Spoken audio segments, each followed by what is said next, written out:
chased by Thompson. Blinks in with the cold snap. The PLR is on top of it. They get Somnus too. As OG, they have to expend 3 buybacks, but they hold on to the top rack. Somnus now down for 2 minutes. No buyback available on this Bloodseeker. Yeah, he's 400 gold short of it. It's up in about 8 seconds. OG, they have to make so much happen here. They have to push out all their lanes. 2 of the side lanes are already gone, but I think trying to get some kills here, like on FY here, would be very ideal. I mean, look how close the Brew is at 25. I mean, So close. With that primal split cooldown.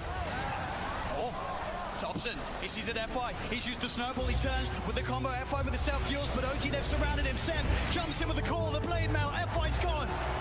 Instant buyback from FY. Still that scary, scary time for LGD. 75 seconds without Somnus. OG have the full 5-man pushing in all 3 lanes at the same time as they approach LGD's base. I don't even know if I get ahead of this team fight. The LGD are both, but no blood take up to 60 seconds. This could be disastrous. He's got a full BKB on Seb as well. Chalice really wants to hit level 25 before he pops that primal split. So close. Just got to be careful, Seb. Looking for that blink initiation. Chalice is stepping back. Grabs, they give him the tome. He needed like 5 experience, and they gave him the tome just to make sure that he gets it anyway. Just playing as safe as possible here. Looks like OG don't feel that the window is big enough for them to push in whilst this Bloodseeker's still dead. They're back away. They can't they bought back 3 heroes. They weren't able to get any T30s, and there's no Roshan up yet. Big Daddy No Tail's praying for a Roche right now so they can get that refresher, but it's not going to be out. And maybe we'll dodge a bullet.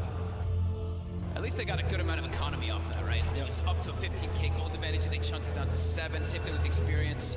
So they did get quite a lot out of that one, but they ideally wanted to get at least one of those sets of racks to get some momentum pushing in with those 3 buybacks used. Absolutely, it is this really scary moment of the game now for OG. We're about 5-6 minutes still without those buybacks available. If PSG LGD can find that one team fight, it could be the team fight to win TI in this window of time that they now have presented to themselves. Ana's gone full in for that butterfly too. As they pick up also an Aeon disc on Jeremy, so protected in O. DD did spawn, however, was killed in 5.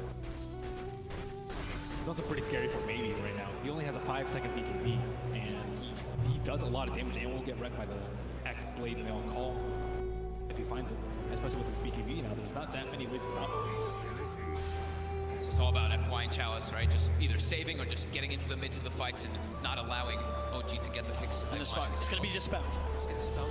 But it's He's in the trees, they're on the high ground, they've got the vision with the Shiva's covered, Anna's on his way over, they've got the snowball down, there's the Counterblade Seb, jumps in, he's able to find the call onto Challenge, but Challenge already got the BKB out, the Sunstride's going to be down onto FY, but FY will survive. Seb pots the BKB, he'll try and stand his ground, but Seb, he's going to go down, no buyback on the Axe, as Jarex as well, surrounded by PSG LGD, the Eon disc will proc, but they'll fight through it.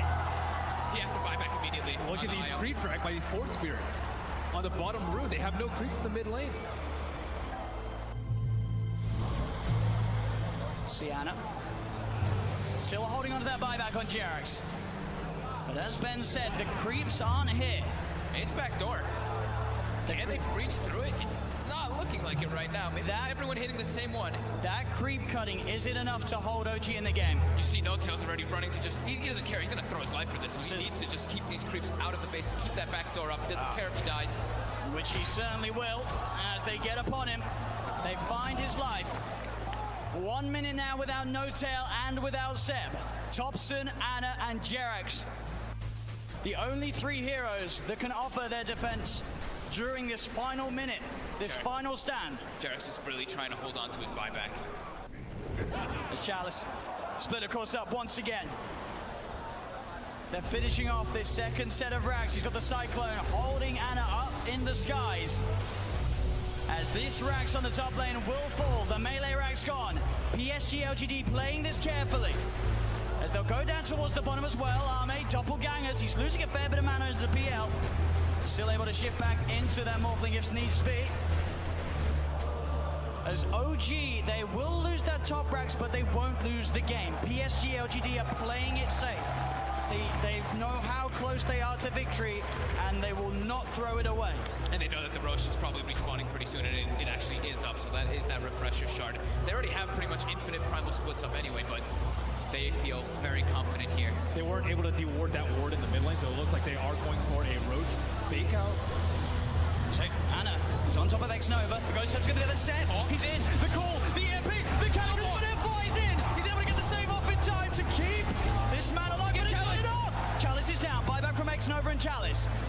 FY with the Invis. Somnus looking to get involved. Pods the BKB to get over the ice roll. They get on top of Seb. Seb's in trouble. Seb's gone. The axe down once again for 90 seconds. There's now FY giving them the vision, but they see him. The doppelganger to jump away from the snowball. The snowball over to Thompson. The self-fuels. FY trying to buy time for the rest of LGD to come in. Again, up into the air. Arme straight on top of Notel. FY will fall. Arme looking towards Notel. Notel pops the hand and God, but Notel beat it down by Arme and Somnus. Chalice gets the primal split off as Anna. He's been left behind in Thompson. He's got to do something incredible in terms of the combo.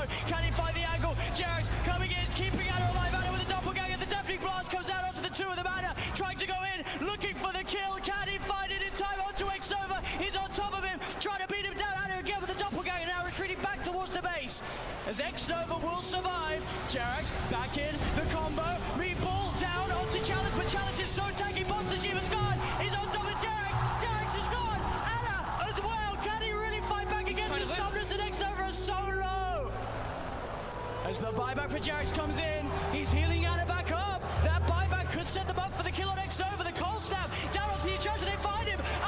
He's out of Anna. He's starting to shift into the strength, but he's surrounded. OG, can they find the ball? They can.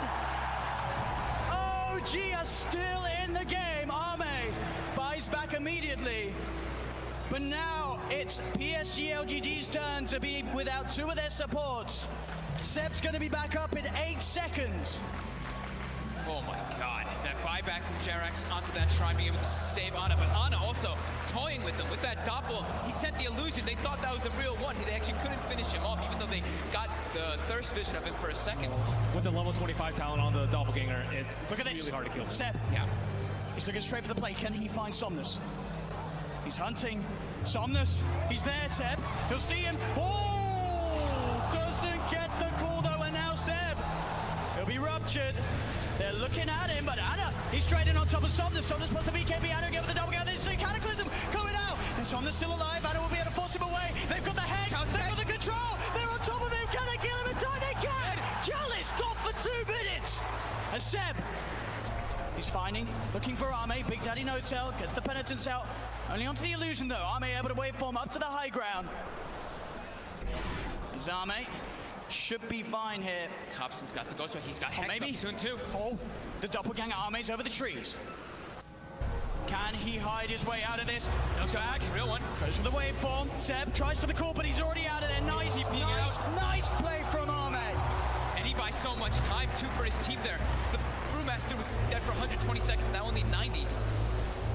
Still a big window for OG. They're only without Jarex for the same amount of time. And that lead the PSG LGD had, it is going down a little bit. Only 4K, 5K at the moment with these last few fights. Obviously the 25s now coming out on OG. Thompson's into the pit. What a timely DD coming out for him too. I don't think they expected to be taken down as fast. He's almost able to solo it with the help of these summons. And that's a refresher shot. There's no way to get this. There's no way LGD can. Oh, and the Seb level 25 too. That extra Berserker's Call AoE. It catches people out. They don't expect it. It does not feel like OG or T-Rex now. Yeah. The Berserker's Call now is, I mean, the AoE is really massive now when you have that talent. It's so hard to play against. Can PSG LGD do it? They've got the Basher now for Somnus. For just a 2K lead with those last big comeback plays from OG.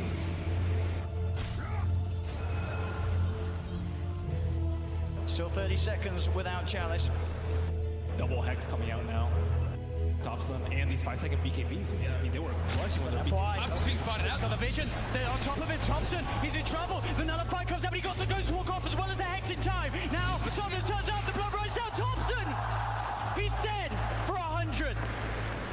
Has got the buyback available. PSG LGD will certainly look to force it out of them. FY just with a Shadow Blade. It just, yeah, as soon as they split up, he finds the perfect opportunity there on Thompson. You got to be careful going out on the map when FY's alive. There's every chance in the world that he's going to be watching you from the trees.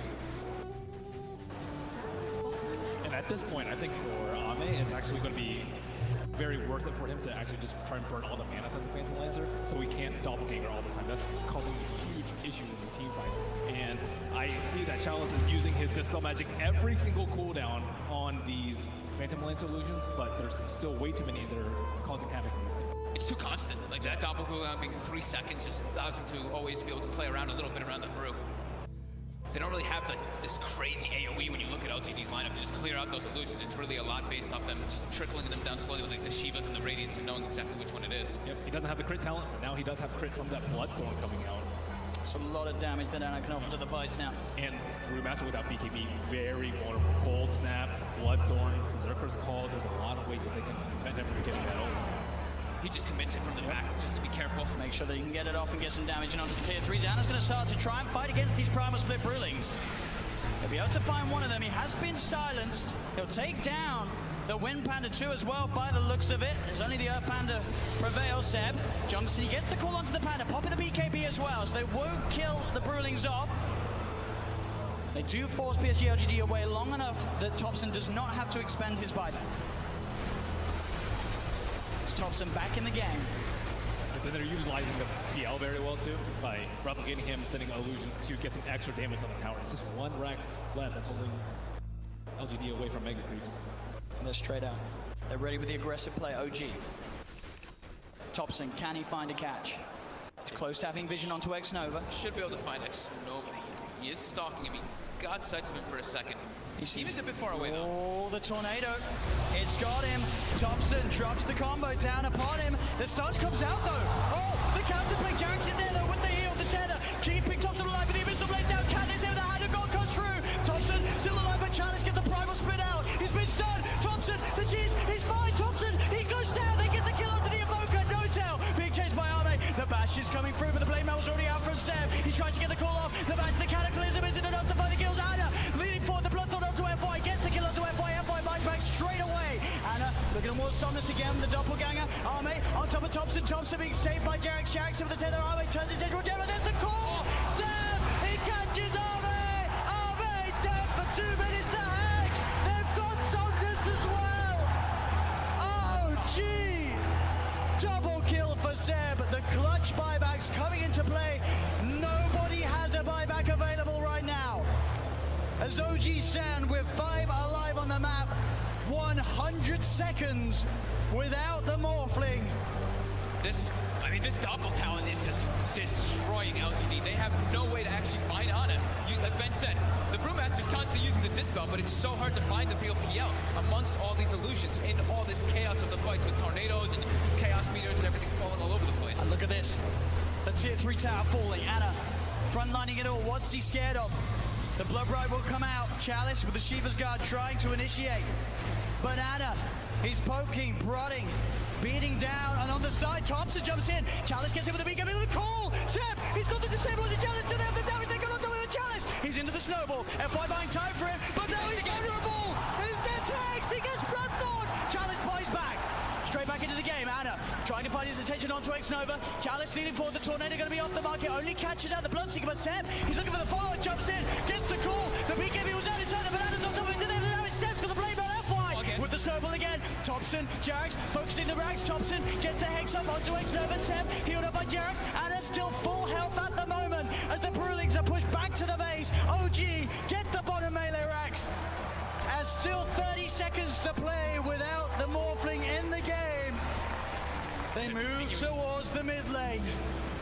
OG, can they really get it all here? The mid rack's falling. They've taken a full second set, 15 painful seconds for LGD. They're gonna keep going. They want to claim their megas. Another tier 3 falls. OG onto the final set of rags that LGD have left standing. Azana, he gets kicked back. He's separated from the team, but he has the double ganger. He's been ruptured. He needs help, but he needs it now. Jarek in with the top of the hand of God. Give it that double heal. The relocate as well. Jarek gets him out.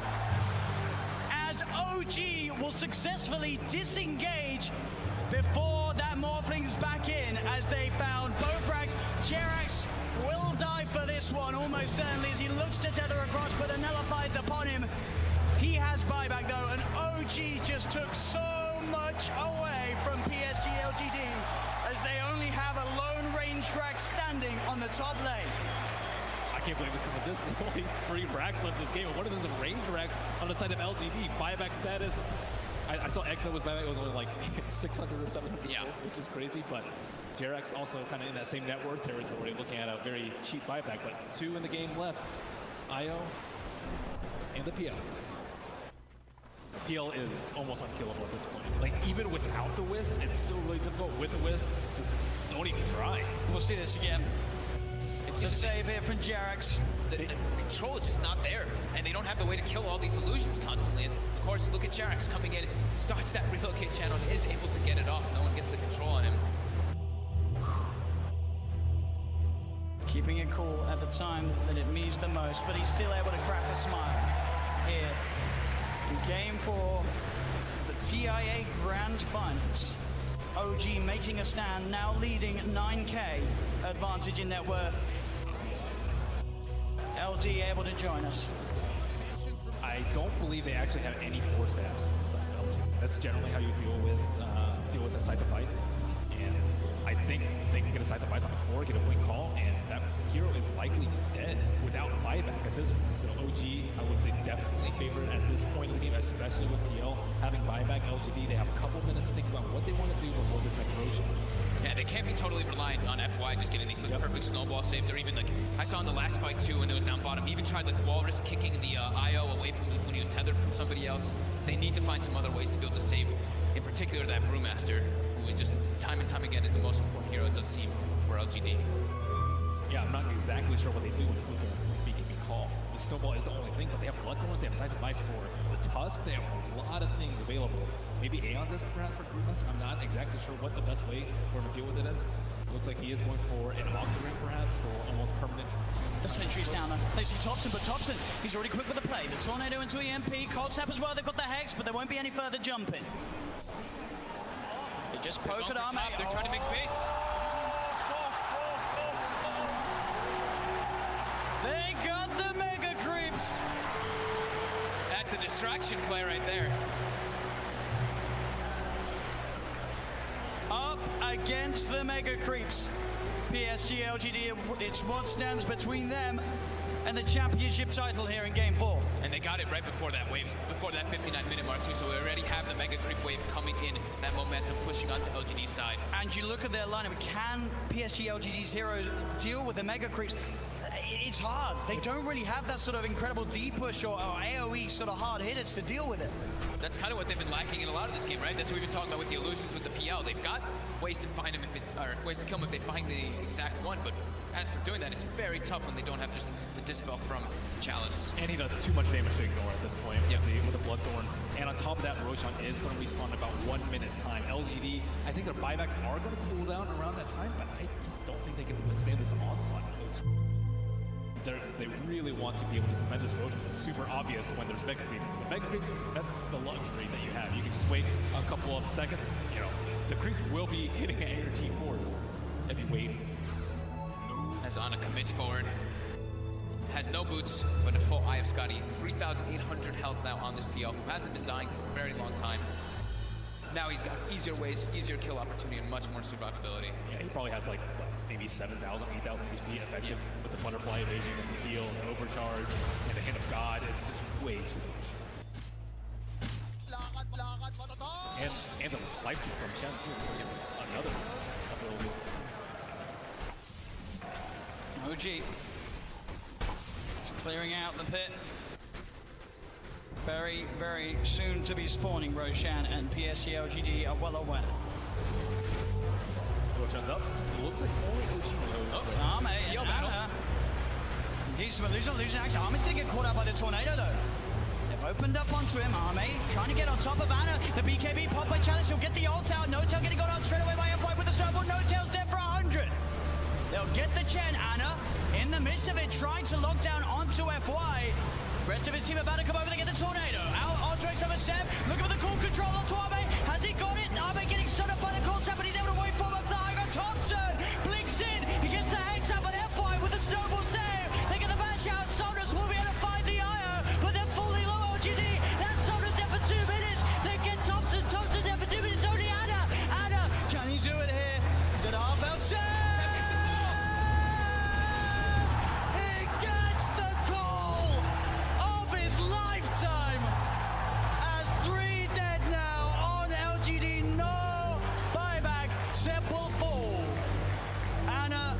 kept alive at the back of that fight. As that very much looked like PSG LGD were able to tip OG over the edge, but that plus 100 Berserker score, you could see Seb as well being very careful with how he used it, keeping it to that opportune moment after any potential sort of Manta dodges have been done by Thomas Arme, and he gets the call. 9 doppelgangers using it on just in that area around the Ancients from the PL. Just the constant barrage of illusions, giving that distraction to allow Seb to get that call off. And that's another Roshan for OG. These fights have to be so hectic for the players. There's like 30 PLs. There's just both sides. I mean, even the Enchantress is like taking a PL, and then the Morphling turns into PL. I'm just impressed we haven't had any frame drops. You know? That's true.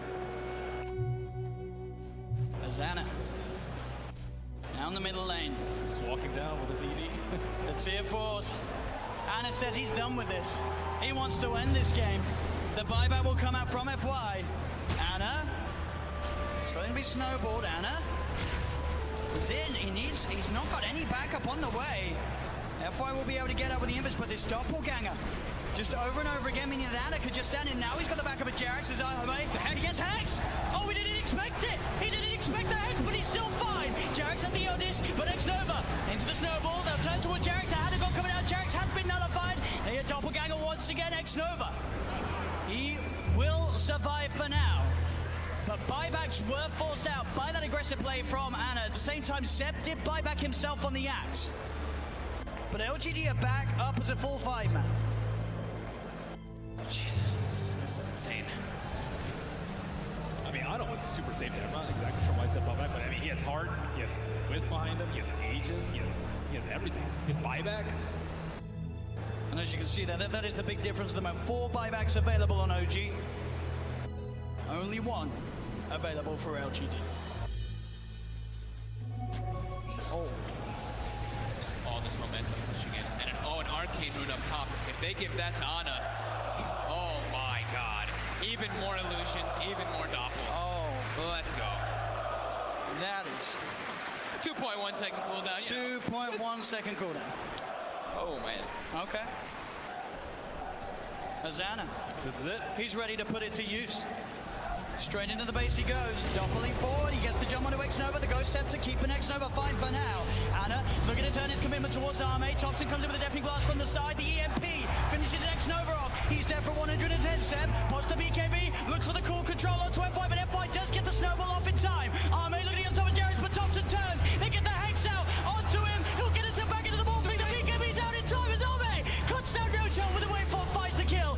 Anna looking to get on top of Arme, the BKB's about to wear off, the Mega Creep speeding down upon the edge of OG. Seb in again. The call on top of Arme. Arme dead for 2 minutes. Chalice, BKB pop. He's trying to commit, trying to deal with Anna being silenced by the blood right. But the ancient is falling. The Hex is out. They're going to be able to find themselves. Chalice 3 dead on LGD. OG hitting the ancient. Hitting the ancient. We're five. Again, John. FY, he's found himself No-Tail out on his own. He's trapped him. There's No-Tail. Is he going to get any sort of backup? No, he's not. There's 3 still dead on OG. It'll be a slow and painful death here for No-Tail as Arme comes in for the kill secure. And I love the way that Chalice popped his BKB super early in that fight. He just knows, I just need to get my ulti off. And he cast it at a very safe range. He didn't wait for the last second of his BKB. He's not very greedy. I think that's a lot of the reason why they've been winning these team fights. Seb has been struggling, still about 1,000 gold away from his BKB. I mean, yeah, this Brewmaster is a display of perfection, really. It's the highest level in the game with his Bloodseekers. And doing a ton of damage in the fight. It's one of the most damage in the game as an offlaner. Now has full Shiva, so even more ways. He's pretty much itemized entirely just to be like, Ana, I'm ruining your game. I've got Radiance, I've got Shivas. You're going to struggle so much in these fights as Phantom Lancer. Jarex did his best to keep Ana alive, and but Ana wasn't able to do damage because of his rupture. He wasn't that low on HP, but still can't run around. Seb. Oh, I'm just coming into this here. Got to be careful who shows up top. Indeed, Jarex. He's going out on his own. He doesn't expect Arme to have this invis rune. As Arme will show himself, Jarex goes across, but Somnus is there. Somnus is not messing around rupturing. No mercy.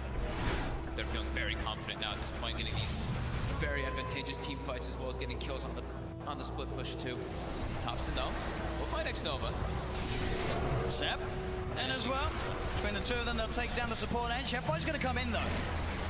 He hasn't got anyone else with him at the moment. It is just FY, so just playing around with Seb. There's no help around at all, and he's still just making Seb's life miserable. He is toying with him. He's just making him not be able to come back. Look, they're already starting to rotate this Brewmaster and Bloodseeker too, and FY, he's ready to look for Seb. Seb's got to get out. Oh, Seb. As indeed, FY, the patience keeping that control on Seb, buying time for Chalice to come in. Ana is going to look towards the Tusk. Chalice is now there, does have Primal Split available if he wants to look to take this fight. Somnus coming in as well. As Ana, Seb look to hide in the trees. Can they get out of it? Ana's got a TP available. He's into the trees. He's going to show himself in the lane though. They're going to continue to head over. They are going to see Seb make it out in time. They don't have a stun. Ana, can he get out as well? He can. OG will avoid that rotation from PSG LGD. FY is just so obnoxious there, following Seb for over a minute, just stalking him, trying to have his team come over. So that's about, a minute without Aegis being used for LGD. They have 2 minutes left, I would say, to capitalize on this Aegis. Oh man, looks like he is level the PL. Pretty much back to a 50-50. PSG LGD 2-1 up at the moment in this best of 5 grand finals. 1 game needed to secure the championship title. And at this point, they are ahead here in game 4. N0tail hasn't had time to gather a full army of Ancient Freaks. Right now, he just has the Ancient Black Dragon. You really want those other auras when you're at a big disadvantage with these team fights already. Yeah, it's tough though, because Jerax doesn't want to be following around his chat, giving him the agony. So. As Thompson, he does have a Lincoln Sphere picked up, and they should have the BKB finished on Seb too. So that'll give him a little bit easier time to get those Blink calls out, as he's been suffering to do so in the last few fights. And Somnus, I've Scotty picked up, about to be level 25 as well. Yeah, they just need a couple more minutes on the side of OG before they're ready to fight. Wait for the Aegis to expire. Seb, he's in, gets the call, the character doesn't get FY. There with the snowball save, he's going to be fine, and now they turn to look towards the axe. The taunt's going to be out. Seb goes for the TP. They've got the stun to cancel though. Seb held back for now. Thompson trying to offer his best from the side to provide some sort of safety, as he will get Seb back. They're able to get Seb back to safety, and Thompson, he's running away. Xnova's there with the wraparound, gets the slow off, gives the vision for the snowball. TP from N0tail's coming in towards the shrine, but Thompson, he's trapped. That's twice in the series that Xnova just comes out of nowhere. Like, he's just on a warding expedition, then he just ends up wrapping behind these people constantly. Perfect time. Perfect timing, and has the sense on creep to boot. And look at these deep wards that he's placed during that time that he was running around doing so. He now has full vision of OG. Yeah, he sees Ana farming these Ancients right now. Oh, Ana. FY just giving so much information for the team. He's got eyes on him. Get the punch on the wrong target, but the snowball pass will catch Ana. Ana, he's in trouble. The blood bright silence connects. He's got the man to back up in a second, but can he really play his way out of this one? He cannot. Ana down for a minute and a half. Just having all this vision. I mean, Xnova throughout this whole tournament has had the best vision in every situation, even when you wouldn't expect it. They're just like, oh, they're fighting on the left side. They're not going to have vision over here. But no, Xnova always seems to have those prepared in every situation. And he has some incredible foresight to be able to have these wards that just lead to really clutch pickoffs. And Axe has not spent his money on BKB. He has the money, but he might be looking to save for buyback. We'll see if any of the buybacks do get forced out. Thompson's still dead for 15. Ideally, he doesn't buy back it. They may have to buy back on Ana. He's gone for 50 seconds. The split coming out from Chalice. He's ready to push in, look for the stun on N0tail to hold back the Chen. As the mid-racks are exposed, PSG LGD, 40 minutes in, able to open into the base and clean out this mid lane of racks. Still Ana holding on to that buyback. And they're going to keep going here. They really want to force this PL to come back here. Stun onto Thompson. He will blink dodge it. But another tier 3 tower falling incredibly fast. They really don't want to use it. Seb jumps in, gets the call onto FY. There's the buyback. The Cataclysm isn't enough to do anything. It isn't. PSG LGD still fighting strong. Thompson getting focused by Somnus. Seb taken down by Arme. The triple buybacks now out as Ana in trouble. He's pulled back for this one. The deafening blast after the 3 of them knocks them back. But Ana gets focused. Seb! He's in with the call. He has the control onto the morphing Somnus. Now being chased by Thompson. Blinks in with the cold snap. The PL army is on top of it. They get Somnus too.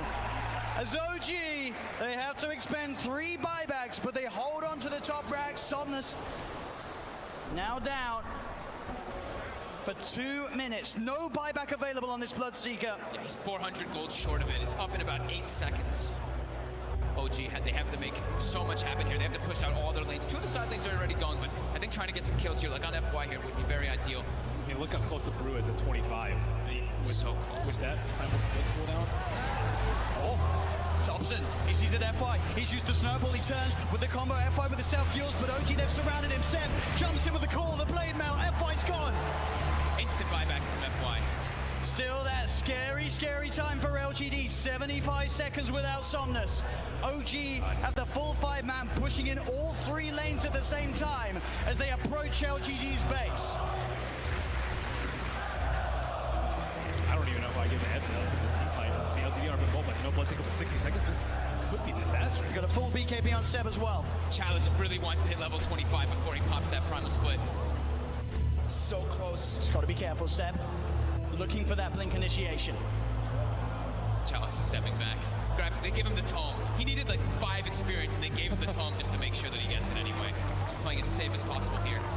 Looks like OG don't feel that the window is big enough for them to push in whilst this Bloodseeker's still dead. They'll back away. They can't kill. They fought back 3 heroes. They weren't able to get any T30s. 5 seconds remaining. No Roshan on yet. Big Daddy No Tail's praying for a Roche right now so they can get that refresher, but Alliances turn to ban.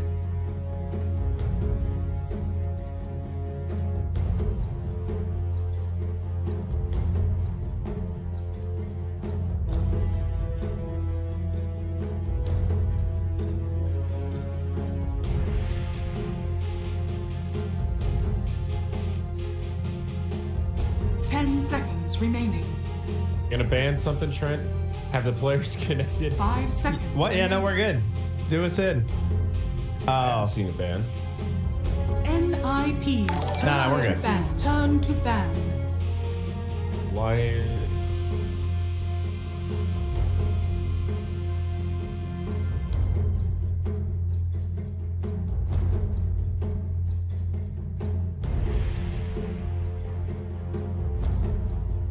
All right, Dota fans, welcome back. Day 4 of Beyond Epic continues on. why do you sound like a ghost that's haunting 5 someone? seconds remaining. Whoa! Welcome back.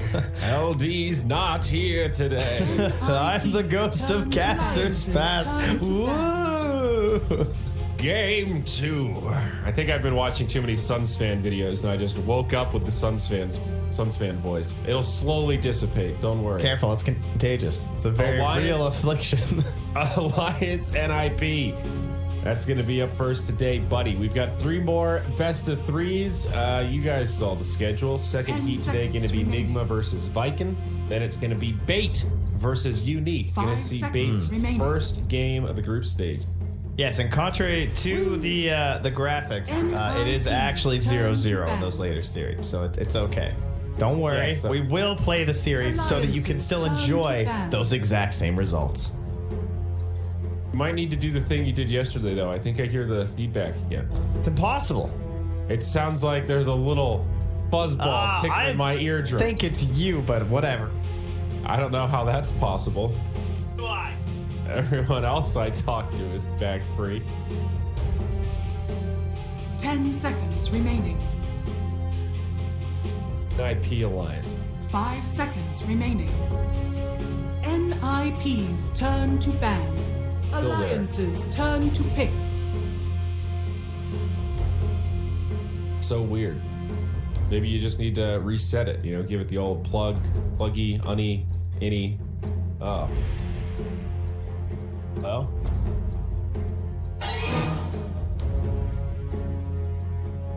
Here just a little bit. I actually didn't look at Twitch chat yesterday to verify. It was the same thing. I think it's like that little, it's like 2% static. Probably not 5 noticeable once we're in the seconds game, but I can hear it in the draft. Oh, there it is. You're better.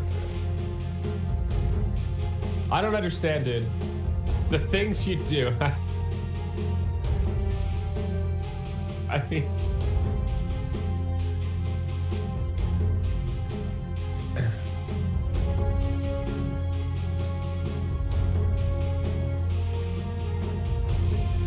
Yeah.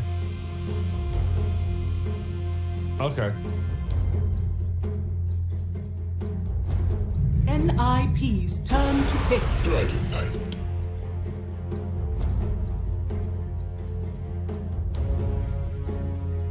Yeah, I'm not sure what's going on with Alliance. They've just looked a little out of sorts most of the games that we've seen.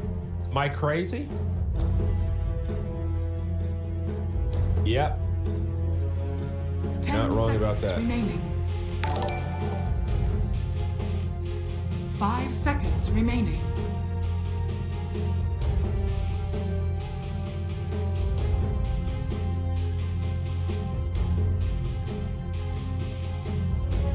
Yes, you're absolutely. No, it's top 6 to make playoffs.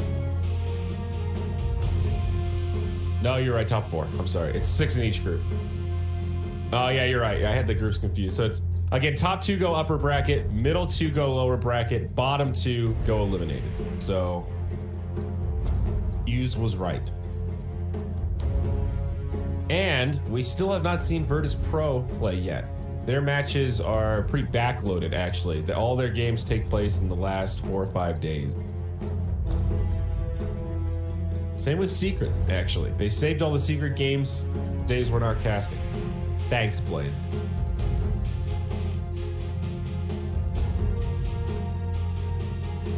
Well, NiP, man, they be thinking, what do we want to open with here? How do we respond to the Dragon Knight? NiP's turn to pick. Surely they want a Queen of Pain, right? Timbersaw! I guess, but she's still a great flex pick. We've seen the power of opening the draft with variable positions. Now they've got a Timbersaw.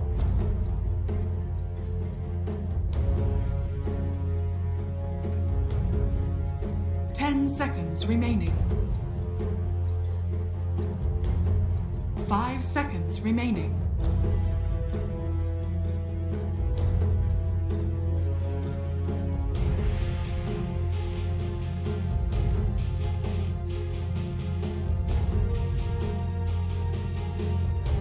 Yeah, I guess so. I don't know. I don't like it. It's too early. Timber's counterable. I don't know. Like we can see the same issue with Timber over and over again. Maybe they'll pick some pushing heroes to go along with it, but I had to see it before I believe it here, buddy. Grimstroke DK. I don't like it. Second pick Timber. Get the hell out of here. Is Forev on this team? Yeah, I didn't think so.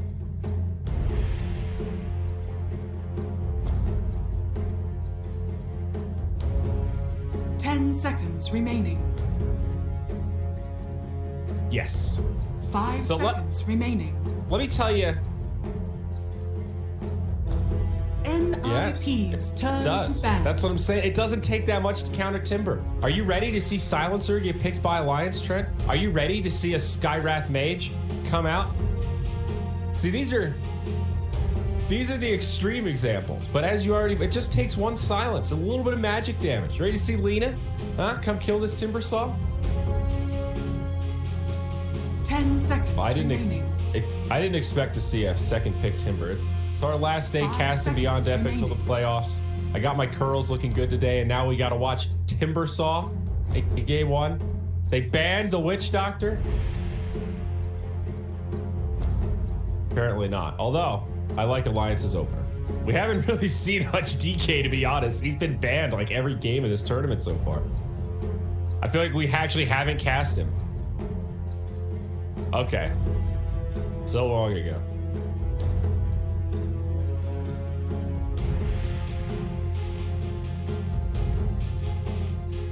Well, I'm not off the DK.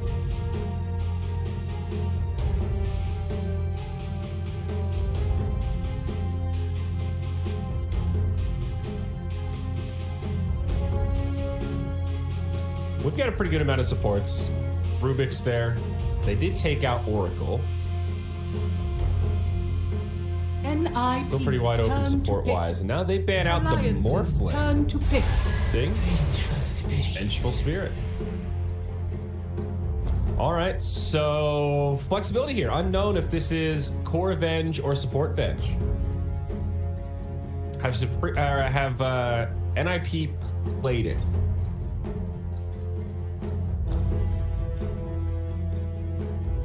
Okay. 10 seconds remaining. NiP's turn to pick. Mirana.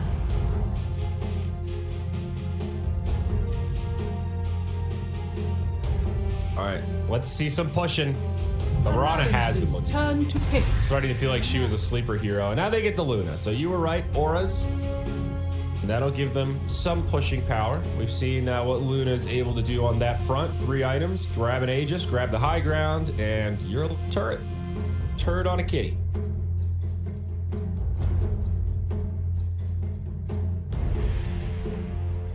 Ten seconds remaining. Yeah. 5 seconds remaining. Fair enough. Down to like a minute 30 in reserve time for this opener. So far, this alliance draft feels very conventional, though. Got some good stuns. K team fight. You get to tie it all together here. It's a mid Mirana.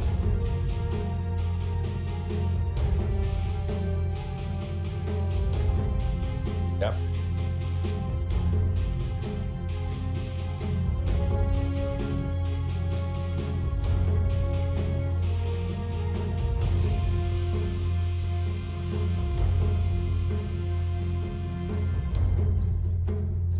Yeah. Comes online what feels like surprisingly early, and she has a great lane presence. Hard to grab onto.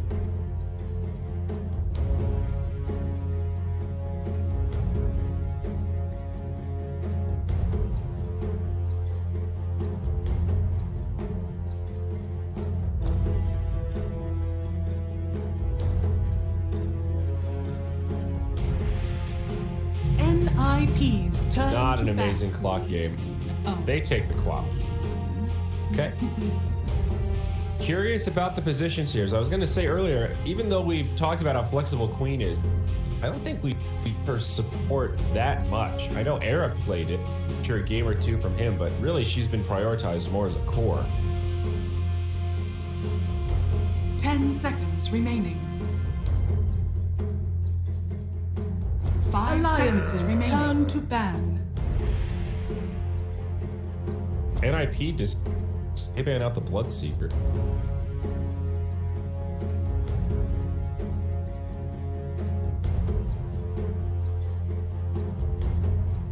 I guess a Phoenix Venge.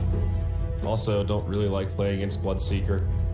But he can accelerate real fast. I guess he comes online before Luna does. Depending on his item build, he can pressure Luna, hunt her in the jungle. Alliances turn to pick.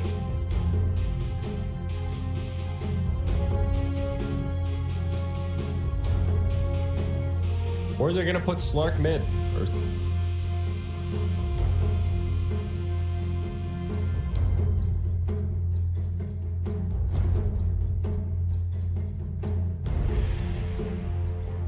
Ten seconds remaining. 5 seconds remaining.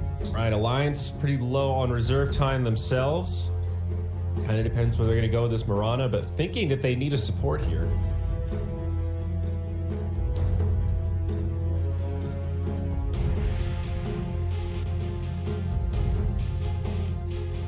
NiP's turn to pick.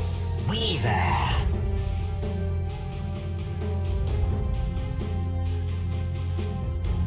Huh.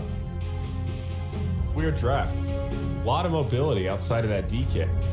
Got the Weaver Grinstroke combo, so certainly some merit here, but I still don't know who's going where. 10 Nice seconds heat. remaining. No Death Prophet or anything like that, but it would be nice to get 5 another hero that could seconds assist remaining. push just a... I wonder if Prophet could work. You may now There select it goes. your heroes. Sticky Icky. It's the Viper.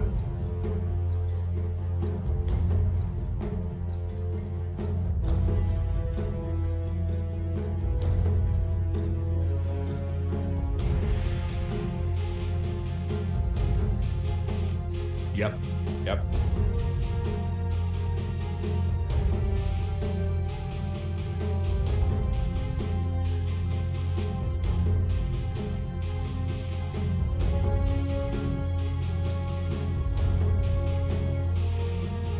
Decide which draft I like better.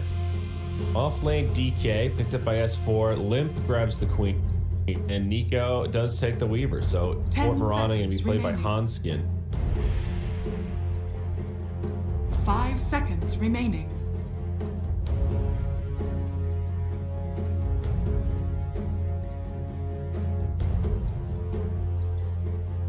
We've seen more core Marana, I think. That's why I'm partial to it. Just feels like this hero actually scales pretty well. And we've seen a couple games where she tries to make that big trek towards the MKB first item as core, and it weirdly feels kind of good. She gets the Demon Edge and still hits pretty hard. The build-up's not that bad. Then all of a sudden, with one item, she's a pretty intimidating hero.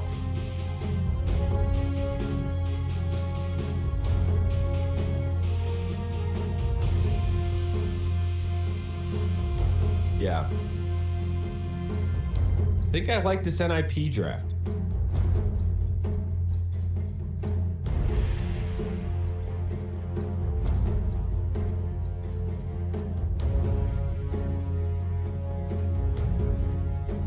Yep.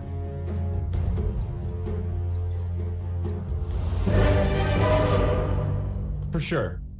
I'm a little worried for the Timber. He's not the part of the draft that I'm really confident about, let's say. It's just this Luna Venge Viper trio. Seeing what you can do with Luna, those moments where she almost like 1v3, 1v4s, you know, these situations that you get forced into, either initiate on our Aegis Luna or watch your high ground die. And still haven't really seen a great solution to that strategy. Aside from just shut down the Luna, right? Like, don't let her hit critical mass. Easier said than done.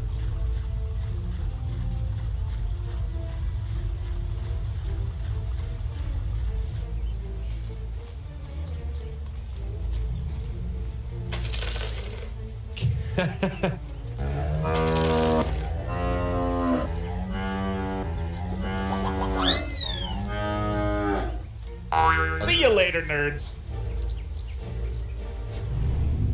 Yeah.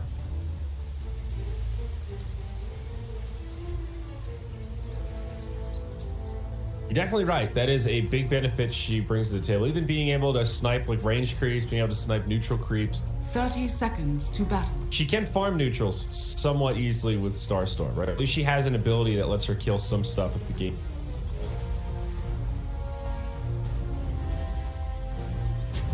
Because Viper was a really good pick, though. Assuming Supreme has a good game, I think he's pretty hard to deal with.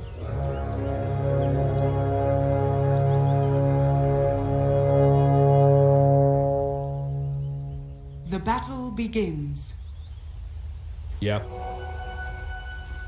Yeah, that was a big part of it. And again, that was also back in the time when Viper was a lot different, where his passive gave him all that extra damage to last hit with. So it was a combination of you couldn't harass him, and then also he had so much more damage than you.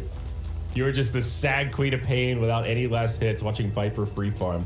I think it's better now for the co-op. It's not nearly as one-sided, but surely still not a fun lane.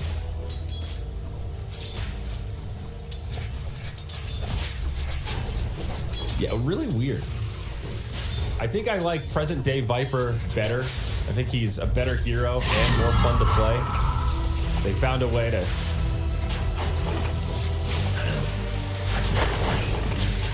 Oh, yeah.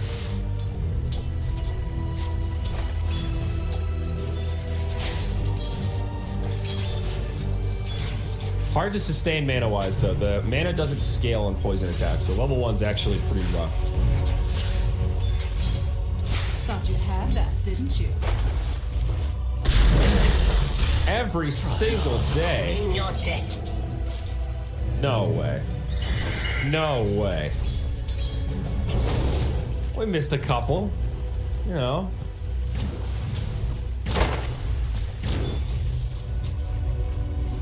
It is possible. I have not been keeping a tally.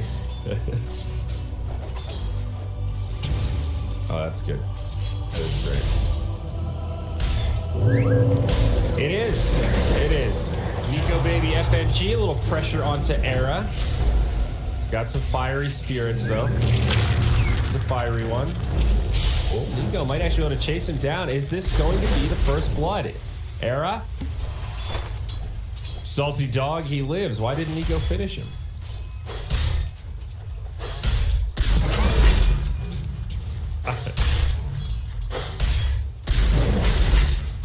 All right. Maybe.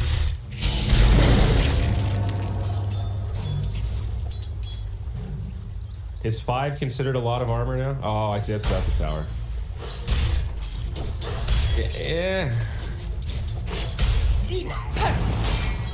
Still pretty close. Up top, Arrow does connect on Charlie.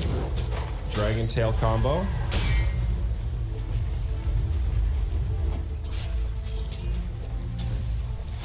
Denied. Oh! Look at this, guys. He's bringing the Dota community together with an uncontroversial opinion we can all rally behind. Are there any like die-hard Lycan spammers out there that are loud and proud? I get Lycans.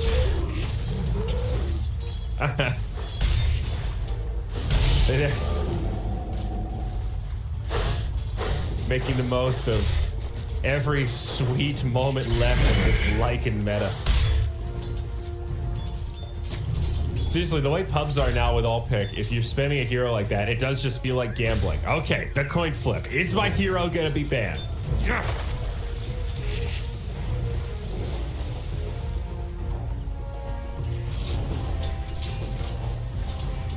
Mid. Yes. Oh! A double tag. First blood brought to you by Monster Energy and the creeps of the Radiant. They sure are. Green, just like you, Monster. The beast is being unleashed. No NiP pedits. Oh, what a bummer. Y'all should have gotten into Dota 2 just a little sooner. Oh my. What a big opportunity there. It's gotta be Navi.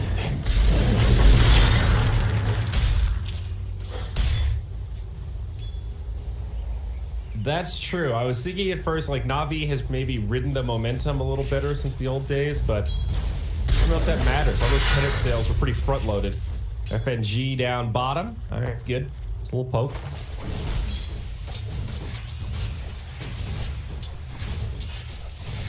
All right, that's a good call. That's a good call. I mean, that one iteration of DK was a legit all-star lineup. I think they won. Did they win the Summit 1? That crazy DK. Painted into a corner. FNG dice, yeah.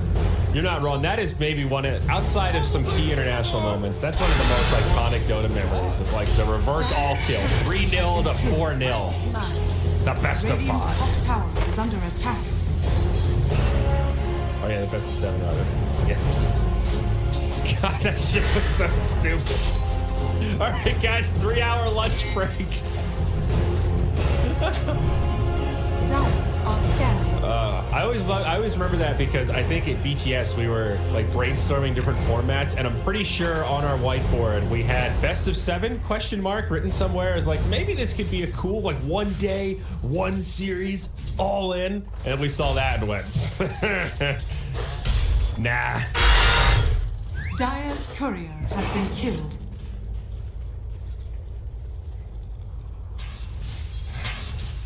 A slight bummer.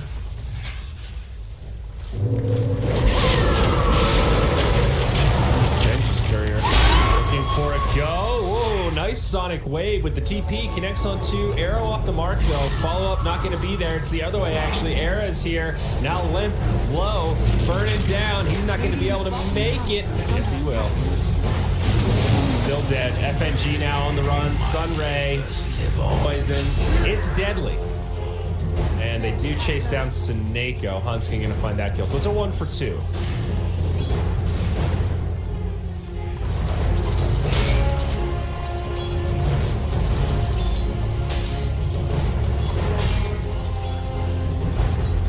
It looked like such a great setup. It's just a nice sonic wave. Saber light down bottom. Doing fine on the Timber, but he's behind the DK still.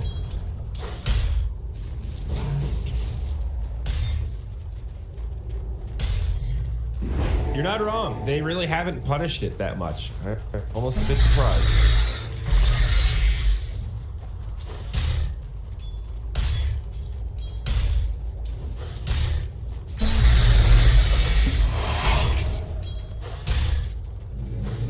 Right now he's busy annoying Nico, baby. Pretty effective at that.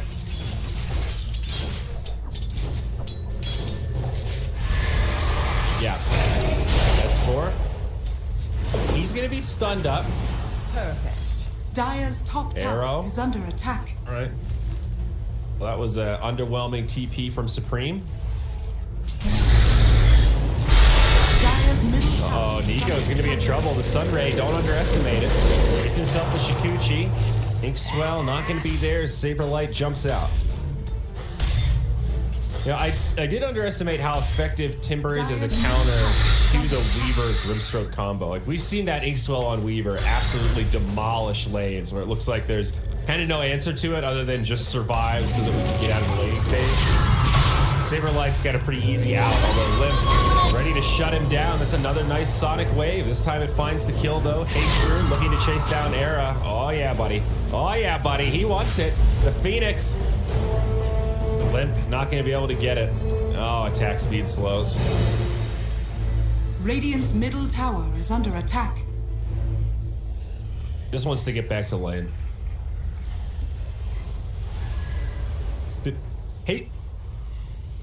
Haste runes have this weird dynamic that it's just maximum efficiency, right? You can TP gank and then run back to lane with very little opportunity cost. And if you stick around and wait for the haste rune to expire, then your opportunity cost goes back to normal, isn't it? So I kind of get it, right? It's just race back to lane as quickly as possible. Efficiency, Dire's Trent. middle tower is under Efficiency. attack. As a man who turns off the lights every game, I think you can understand efficiency. Saving the world one carbon at a time. Oh no, it's the Meepo whacking.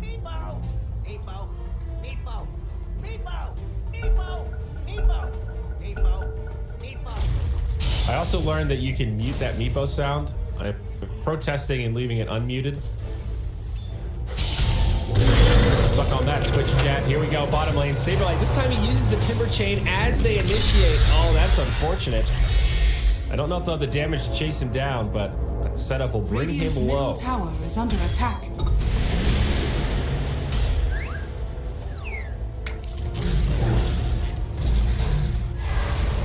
Dire's top tower is under attack. Dire's structures are fortified. No, I don't think so. This is NiP getting that XP.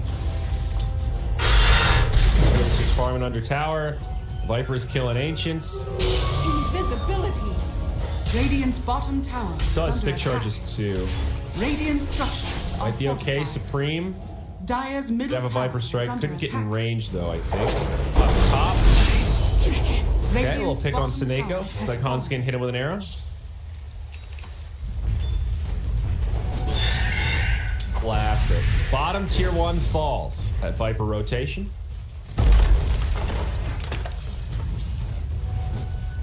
EK's having a great lane up here. Luna with 38 last hits, 56 on S4.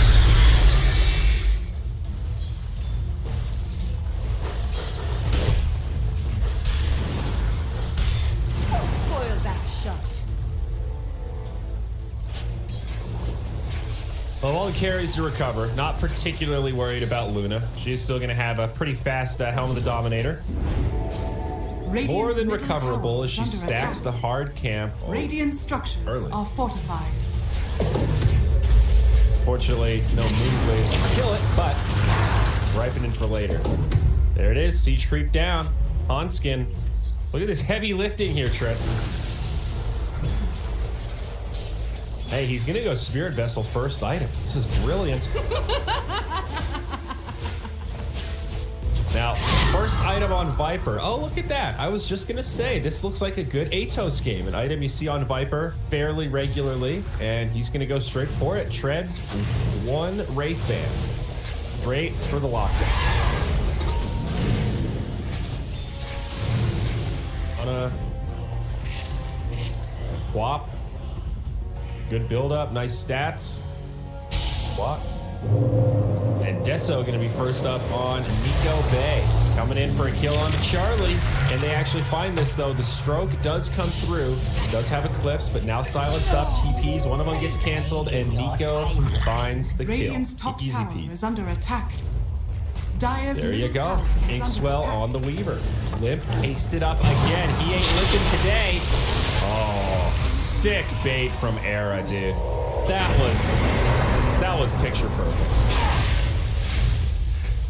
He's got 2 buds up there, runs in. I'm gonna kill this Phoenix. Radiant's middle tower is under attack. Dire's top tower is under attack. Dire's top tower has fallen. Radiant's middle tower is under attack. Dire's structures are fortified. Radiant's middle tower has fallen. We're back down bottom. Yeah, I had that exact same thought. I was like, I think it scales okay. Oh, from 1.4 to 1.7. All right, you get some damage. The damage at 360 is a lot. It's a good spell. Magic missile. I don't know. Are you telling me it beats out Breathe Fire? I always wanted this spell to be Fire Breath. One of the rare ones that's like aggressively in your face. They'll go in on the Saberlight. FNG hits him with the silence. Limp on the way for the finisher. They might need this pure damage to do it, and they're going to need a lot of it. Saberlight trying to make it out here. Swap from Sineko. Are they going to turn this? Grimstroke trying to slow him down with the Soulbind, but Viper's here. That's another swap. Viper Strike. He's broken. DK is going to melt. This is your classic turnaround, bud. A gift from the gods.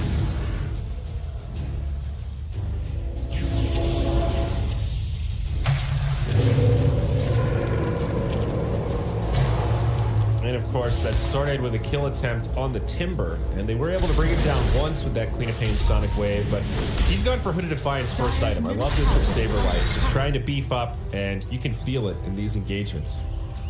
Not... Dire's middle tower has fallen. Yeah. He just has to live. That's it. Just needs to survive all this magical burst, and I don't know if they can kill him. I'm still a little shocked that Alliance didn't punish this Timbersaw really at all. Dire's it seems like top from their tower picks. is under attack. Sure.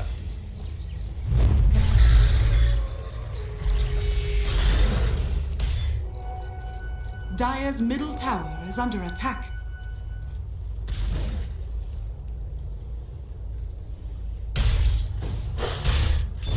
Dire's top tower is under attack. Dire's structures are I mean, fortified. Blink DK is not bad. Solid initiator, all things considered.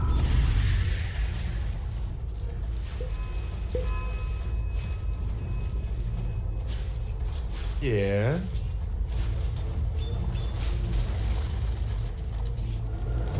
Pop. Go cutting some waves here. Radiant's bottom tower is under attack. Very aggressive positioning right now out of Alliance. Very far forward on the map. Maybe looking for a gank on Era. Not an easy target. Meanwhile, in the Radiant jungle, they find Hanskin. Looks like that Atos gets some use. Works. It's magic. Got in their heads.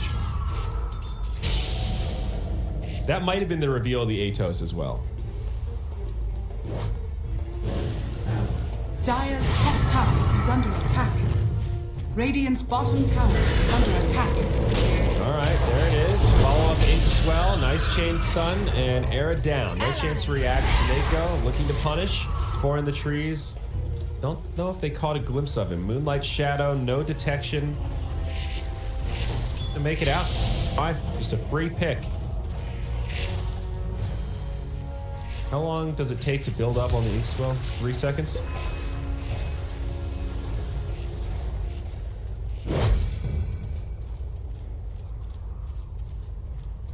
Yeah, you can get a pretty solid CC train with that Dragon Tail. That makes it a little easier to follow up with Arrow, right? Bigger window.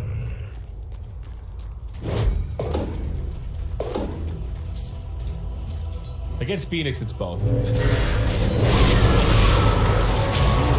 Oh, explosive damage onto Charlie. Not going to get there in time. Another fast kill. Very nice. Didn't even use Sonic Wave for that. Now the Atos coming back for more. Nico baby. Soulbind the other way. S4 now jumps in. Gets the stun on 2. Snako drops a stun the other way. A lot of back and forth. NiP low, but holding on for now. Alliance seem a little timid when it comes to diving this.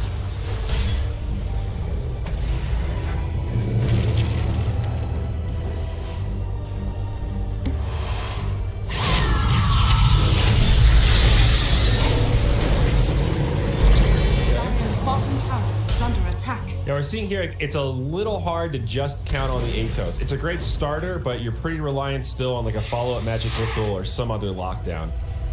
Dire's bottom tower is under attack.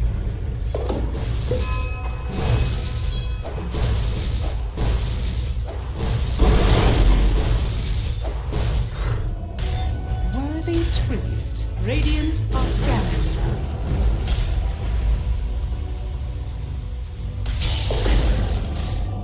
Desolator.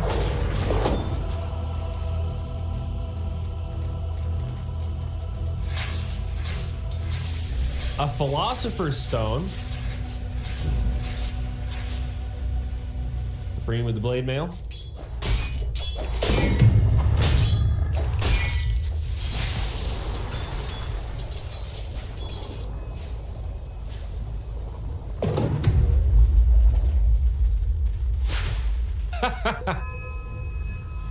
Drop it, bird. I'm watching Always Sunny here.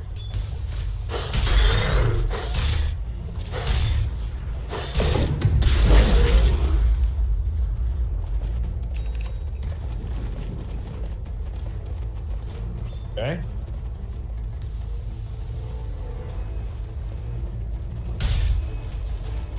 Hey, it's also not terrible on Timber Saw, but that's right. They're gonna leave it in the hands of the Viper. Pretty good.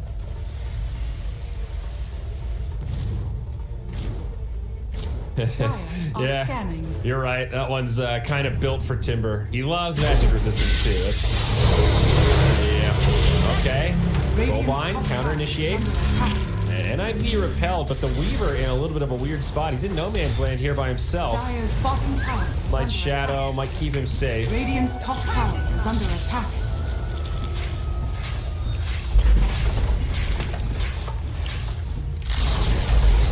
Dire's bottom tower has fallen. Orchid's also cool this game with the Grimstroke. So if, a double Orchid.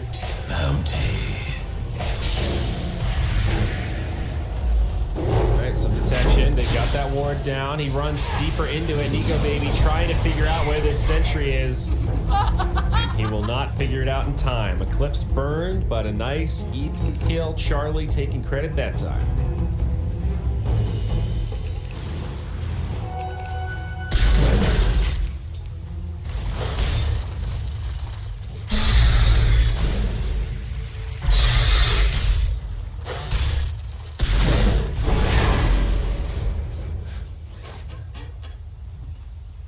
Seven to 7. Still a very even game here.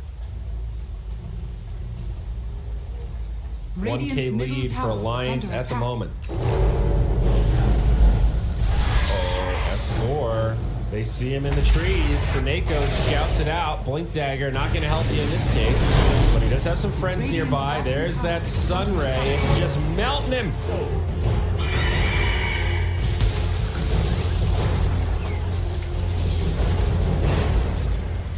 Man.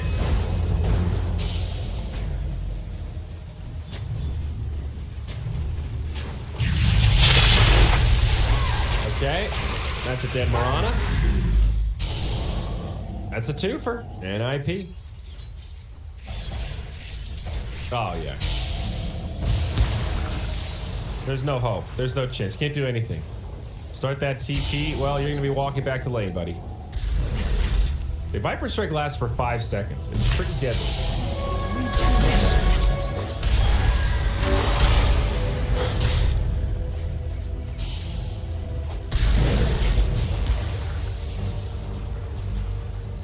It's too much to cook on.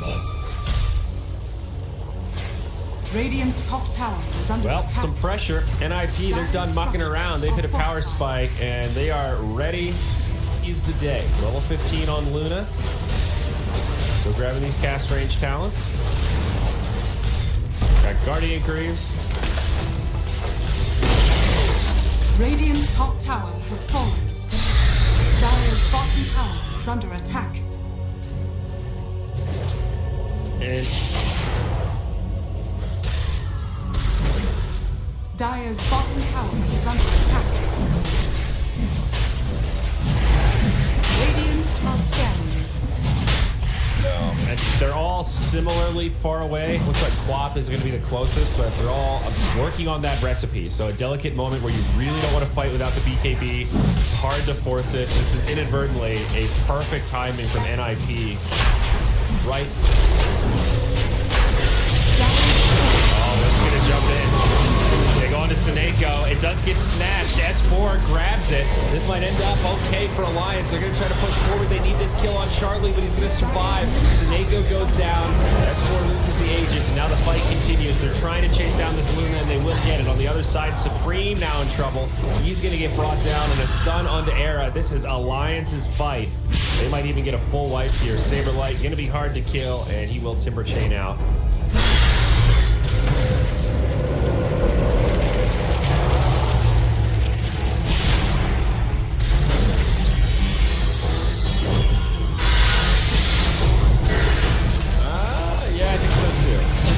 Great escape, but Limp stays true to the cause, and there you go, full 5-man wipe in exchange for an Aegis. I don't even think Alliance took a casualty there. Wow.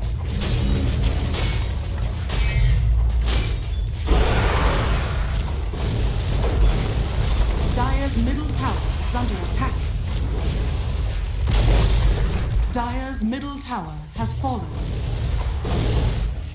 Dire's bottom tower is under attack.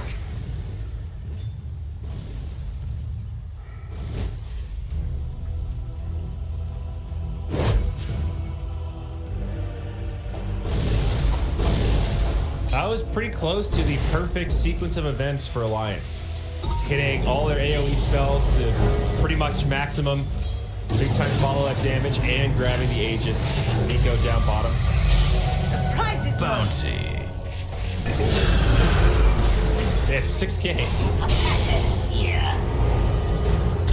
Nico, he does have a time lapse, but doesn't really want to go back in that direction. I think he's good. Mine. Relight the tree cutter. Oh, he's still dusted. Too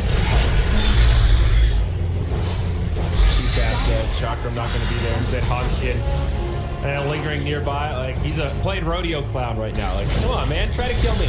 Come on, I'm going to jump over a barrel. I'm ready. I've been training for this. Let's go. Let's go. All right, no more leaves. You got me. But the Weaver lives.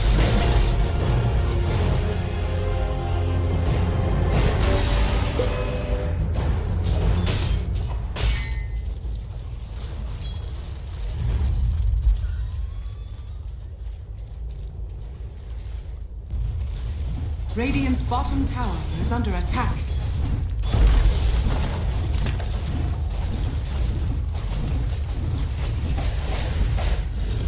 Yes.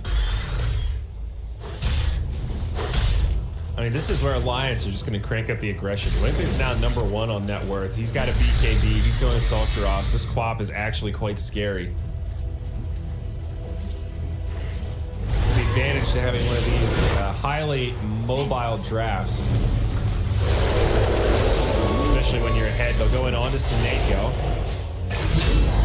Gonna survive this one. And the rest of the team sounds the retreat as Alliance press forward.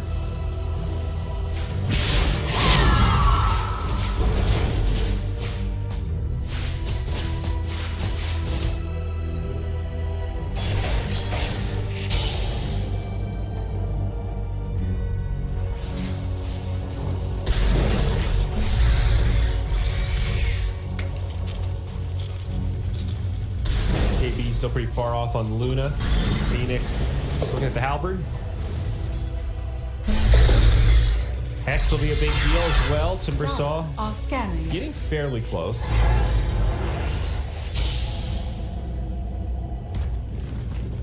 It's like, even though Alliance do have the lead, a good part is that support differential in the Mirana, actually. All three cores of NiP are still very even, really not that far behind the Weaver and the Quap. Kind of an odd farm distribution right now. Dire's bottom tower is under attack. Dire's structures are fortified.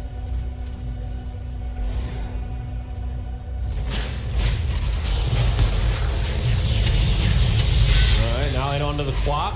Silence comes out as the counterplay.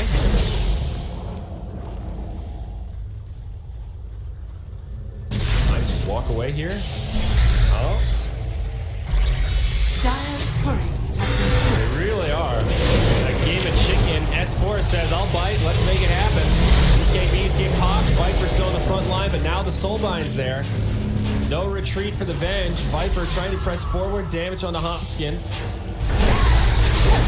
Looks like Alliance are just trying to get out. They drop the swap this time. BKB pop by Nico. He takes a Viper strike, but now S4's in. They kill Supreme. Hungry for more. Era does get off the egg, but BKBs get popped. They're trying to focus it. Big time damage. Era does go down, but they lose S4. Now the Sonic Wave the other way, and Seneko falls. The Eclipse just doesn't do enough damage. It's a 2 for 3 favoring Alliance. Maybe they can get Nico Baby here. This would be a big kill. Does not have the time lapse, and there you go. Things get leveled out. Ends up being an okay fight for NiP. FNG, one hit for 3. Alliance did lose 2 cores though. NiP only losing 2 supports, and that trade will favor NiP quite handily.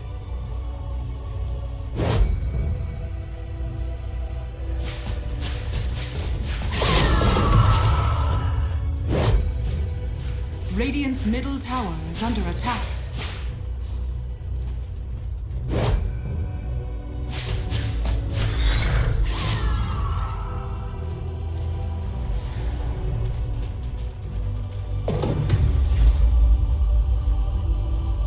Yeah, though, to be fair, that was probably the hardest fight he's going to have to deal with this game in regard to the Eclipse. If those BKBs wear down a little bit, things get much easier.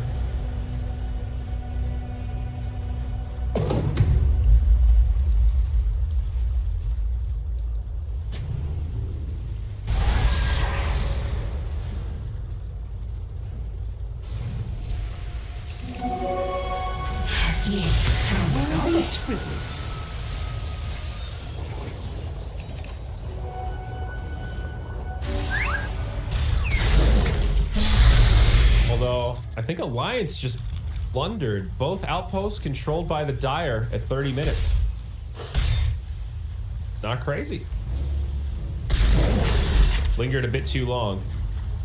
Yeah, the bounties ended up going even, it would appear, 2 for 2, but missing out on experience certainly does hurt. You can see it on the graph if you pull it up there. Just a nosedive now going back towards even. Top tower has fallen. So it's really just a gold lead for Alliance right now. Len. Oh, that's a swap. BKB still under tower. Glyph has come out. His team is rotating. It's a pretty good Sonic Wave, but he could still be in trouble here. Saberlight trying to chase him down. And on the other side, Supreme with the wraparound. Moonlight Shadow, they're going to need some protection. BKB now used by Nico Baby and Supreme. Alliance just back up, separated from their Queen of Pain. I guess happy that she survived as they lose that bottom tier 2.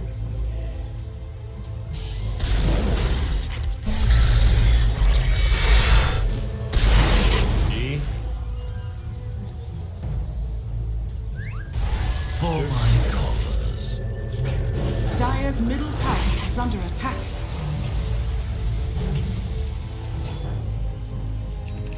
Limp's still very farmed though. Already another 1,700 gold.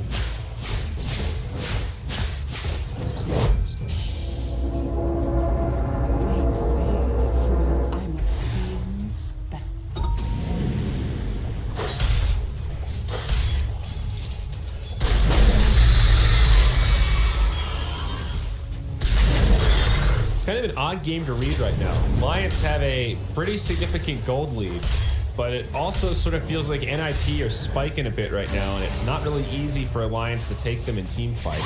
So we're seeing this song and dance. Like Alliance are only fighting if they get that really good initiation, which is understandable, but it's like they're struggling to really press their lead. They are going to move into the Roche pit now, but NiP right nearby.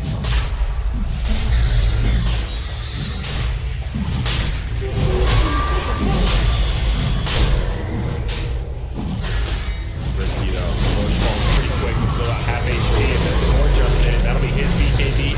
Soulbind, Viper in trouble. Supreme goes down first. Seneko second. NiP falling quickly. Saberlight just getting destroyed into stun durations. Luna disarmed. Use the Eclipse so that nothing comes out of it. Now Alliance having no issues pressing this advantage. If they can initiate on the Viper, they'll take that all day.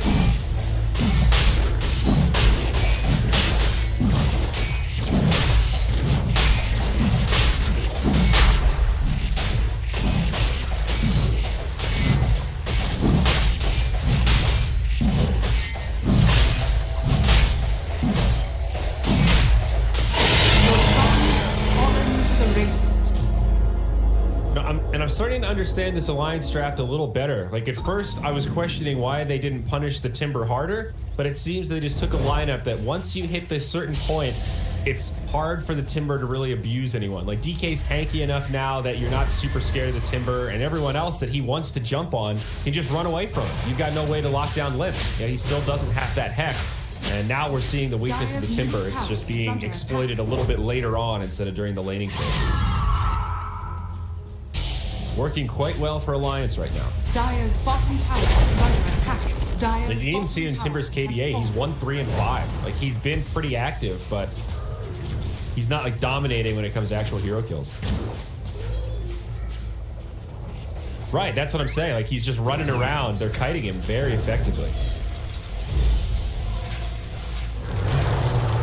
Yeah. I love it when there's a coin flip on a neutral item. We're all gamblers at heart, I guess. But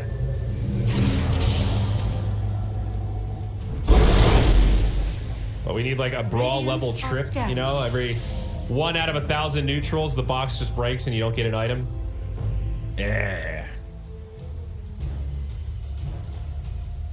Brimstroke working on the Aggie trend. You ready for a dark portrait?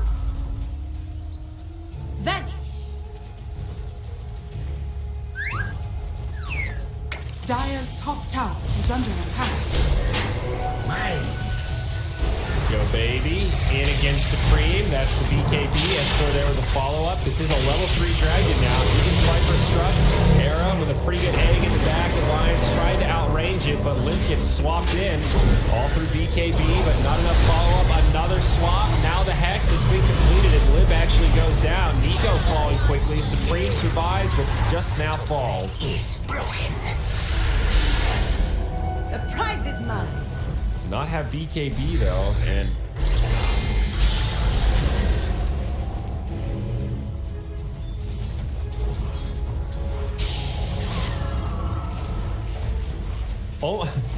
almost exactly too. It was a fight just like that. There was a couple of picks. Okay, maybe we could close, and then yeah, you can't do anything with it.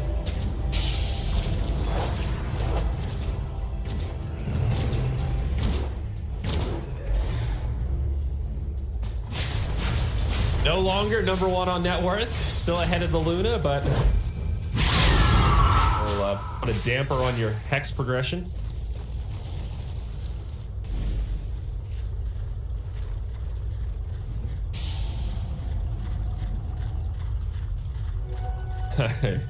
Okay. I think NiP were pretty much on the defensive. They used both their swaps and their egg to kill Limp. There wasn't much gas left in the tank, dude.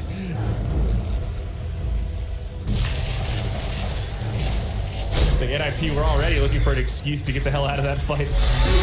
The All in the Air are going to be next on Nico Baby.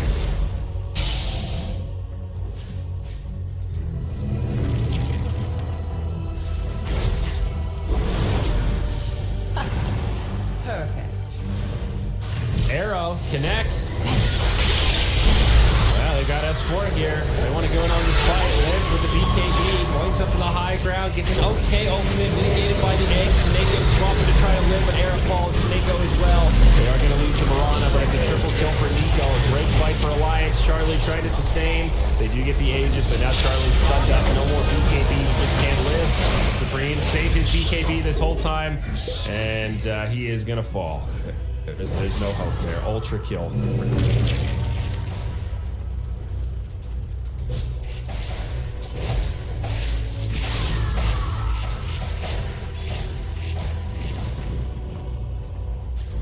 Dire's bottom tower is under attack.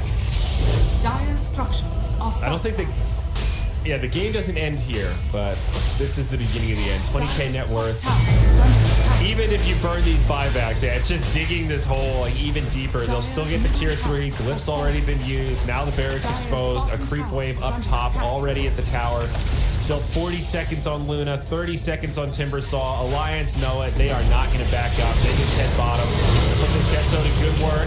Limp comes in. Follow up Soulbind. Looking for more damage on the NiP. They might get Snako. Nico Baby able to time lapse back, and it's going to cost Supreme everything. That's the dieback now. Dire's bottom tower has fallen. He's got the cast rage now. From downtown, as they say. Repair kit. Dire's bottom barracks has fallen. Dire's bottom barracks has fallen. He's on the low ground. Okay, well, she's pretty much over here. Viper's still down for over 60, and they've got the Deso that'll take a top.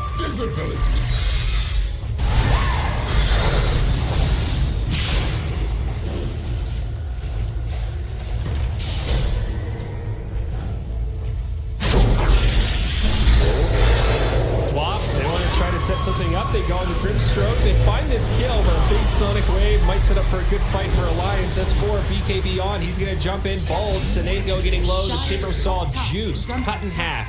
Alliance with the game plan coming in stride here, 30-17, the GG will be called. Arteezy, Alliance, S4 will secure a win for the team here in game number 1. S4 is a grinder, that's for sure. He's a value guildie. And, well, speaking of numbers, my friend, we're not going to get a score screen today.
So even more ways. He's pretty much itemized entirely just to be like, oh no, I'm running your game. I've got Radiance, I've got Shivas.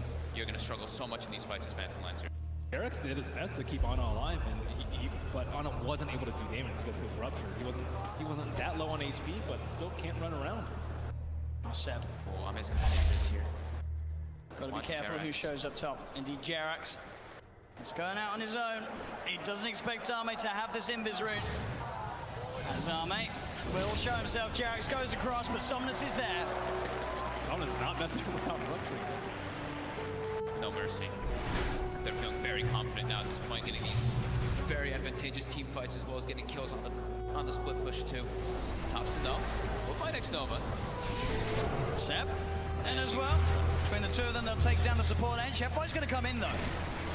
He hasn't got anyone else with him at the moment. It is just FY, so just playing around with Seb. He has no help around at all, and he's still just making Seb's life miserable. He is toying with him. He's just making him not be able to come back. Look, they're already starting to rotate this Brewmaster and Bloodseeker too, and FY, he's ready to look for Seb. Seb's got to get out. Oh, Seb.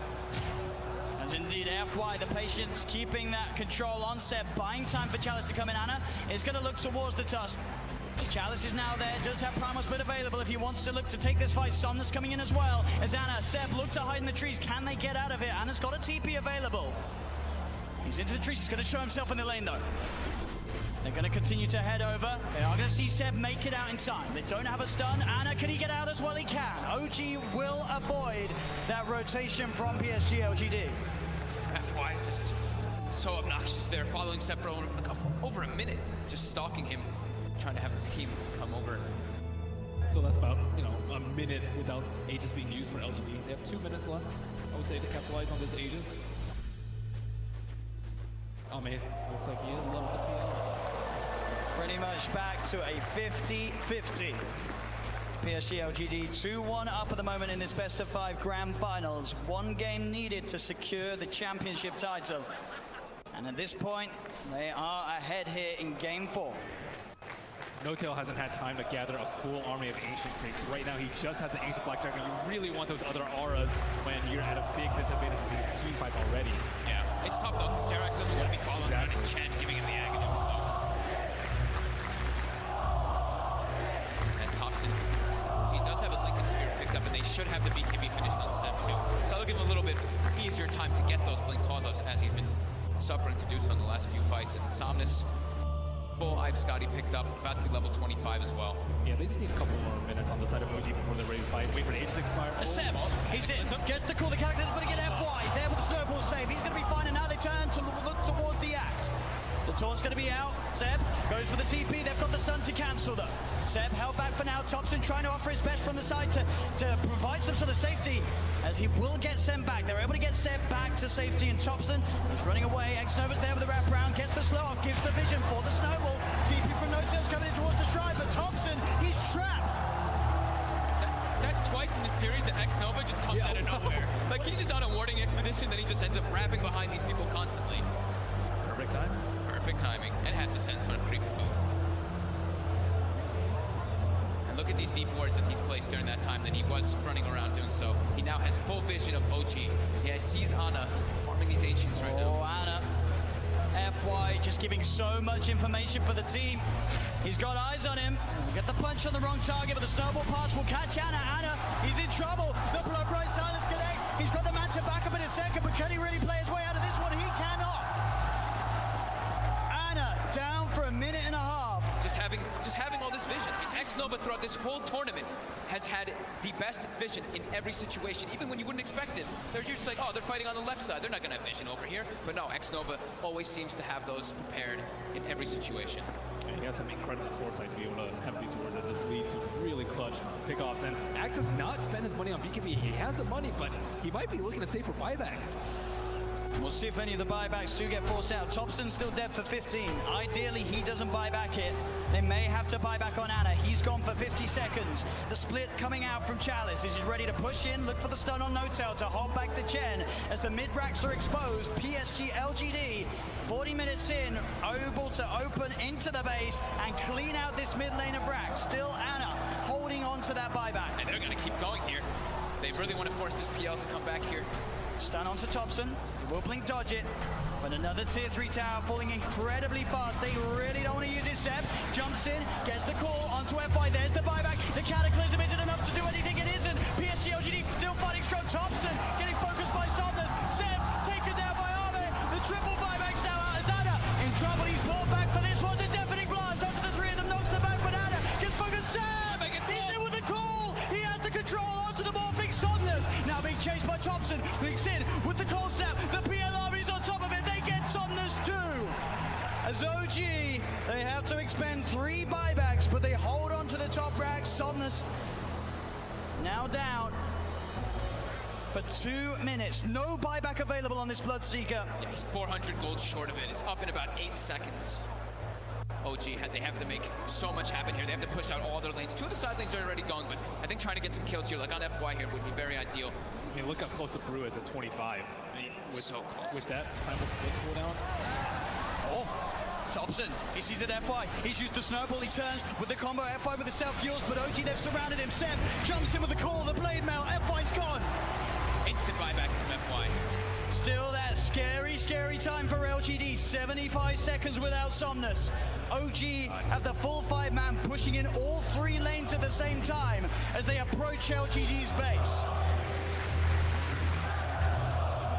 I don't even know if I give a head for this team fight. The LGD are for gold, but no blood take up to 60 seconds. This could be disastrous. He's got a full BKB on Seb as well. Chalice really wants to hit level 25 before he pops that primal split.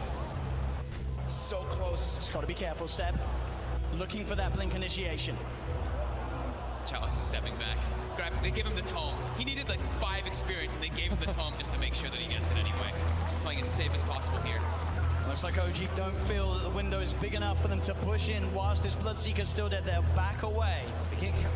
They bought back 3 heroes. They weren't able to get any T3s, and there's no Roshan up yet. Big Daddy No Tail's praying for a Roche right now so we can get that refresher, but it's not going to be up. And maybe he'll dodge a bullet. At least they got a good amount of economy off of that, right? It was up to 15k gold advantage, and they chunked it down to 7. Same thing with experience. So they did get quite a lot out of that one, but they ideally wanted to get at least one of those sets of racks to get some momentum pushing in with those 3 buybacks used. Absolutely, it is this really scary moment of the game now for OG. We're about 5-6 minutes still without those buybacks available. If PSG LGD can find that one team fight, it could be the team fight to win TI in this window of time that they now have presented to themselves. Anna's gone full in for that butterfly too. As they pick up also an Aeon disc on Jarek, so protected in O. DD did spawn, however, was killed in 5. It's also pretty scary for Maybe right now. He only has a 5-second BKB, and he does a lot of damage and will get wrecked by the Axe Blade Mail Call if he finds it, especially with his BKB now. There's not that many ways to stop him. It's just all about FY and Chalice, right? Just either saving or just getting into the midst of the fights and not allowing OG to get the picks. And the smoke, it's going to be dispelled. Let's get dispelled.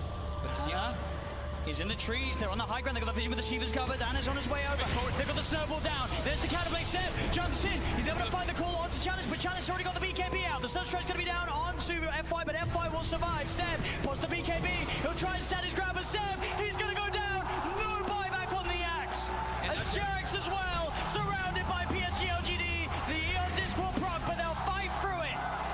He has to buy back immediately. Look at these creep track by these Force Spirits. On the bottom row, they have no creeps in the mid lane. Sienna still holding onto that buyback on Jarex. But as Ben said, the creeps aren't here. It's backdoor. Can they breach through it? It's not looking like it right now. Maybe everyone hitting the same one. That creep cutting, is it enough to hold OG in the game? You see No Tail's already running to just, he doesn't care. He's going to throw his life for this. So he needs to just keep these creeps out of the base to keep that back door up. He doesn't care if he dies. Which he certainly will as they get upon him. They find his life. 1 minute now without No Tail and without Seb. Thompson, Anna, and Jarex. The only 3 heroes that can offer their defense during this final minute, this final stand. Jarex is really trying to hold on to his buyback. As Chalice split, of course, up once again. They're finishing off this second set of racks. He's got the Cyclone holding Anna up in the skies. as this Rax on the top lane will fall. The melee Rax gone. PSG LGD playing this carefully, as they'll go down towards the bottom as well. Arme, doppelgangers, he's losing a fair bit of mana into the PL. Still able to shift back into that Morphling if needs be. As OG, they will lose that top Rax, but they won't lose the game. PSG LGD are playing it safe. They know how close they are to victory, and they will not throw it away. And they know that the Roche is probably respawning pretty soon, and it actually is up, so that is that refresher shard. They already have pretty much infinite primal splits up anyway, but they feel very confident here. They weren't able to deward that ward in the mid lane, so it looks like they are going for a Roche fake out. So Anna is on top of X-Nova. The Ghost Step's going to get the set. Oh, he's in. The call, the MP, the counter, but F5 is in. He's able to get the save off in time to keep this man alive. Get it up. Chalice is down. Buyback from X-Nova and Chalice. FY with the Invis. Somnus looking to get involved. Pods the BKB to get over the ice roll. They get on top of Seb. Seb's in trouble. Seb's gone. The axe down once again for 90 seconds. There's now FY giving them the vision, but they see him. The doppelganger to jump away from the snowball over to Thompson, the self-fuels, FY trying to buy time for the rest of LGD to come in, again, up into the air, Arme straight on top of Notel, FY will fall, Arme looking towards Notel, Notel pops the hand of God, but Notel beat it down by Arme and Somnus. Chalice gets the primal split off as Anna, he's been left behind in Thompson, he's got to do something incredible in terms of the combo, can he find the angle, Jarex coming in, keeping Anna alive, Anna with the doppelganger, the deafening blast comes out onto the two of them, Anna trying to go in, looking for the kill, can he find it in time onto X-Nova, he's on top of him, trying to beat him down, Anna again with the doppelganger, now retreating back towards the base, as X-Nova will survive, Jarex back in, the combo, Meatball down onto Chalice, but Chalice is so tanky, Boss the Shiva's gone, he's on top of Jarex, Jarex is gone, Anna as well, can he really fight back against the Somnus, and X-Nova are so low, as the buyback for Jarex comes in, he's healing Anna back up, that buyback could set them up for the kill on X-Nova, the cold snap, down onto the charger, they find him, he's out of mana, he's starting to shift into the strength, but he's surrounded, OG,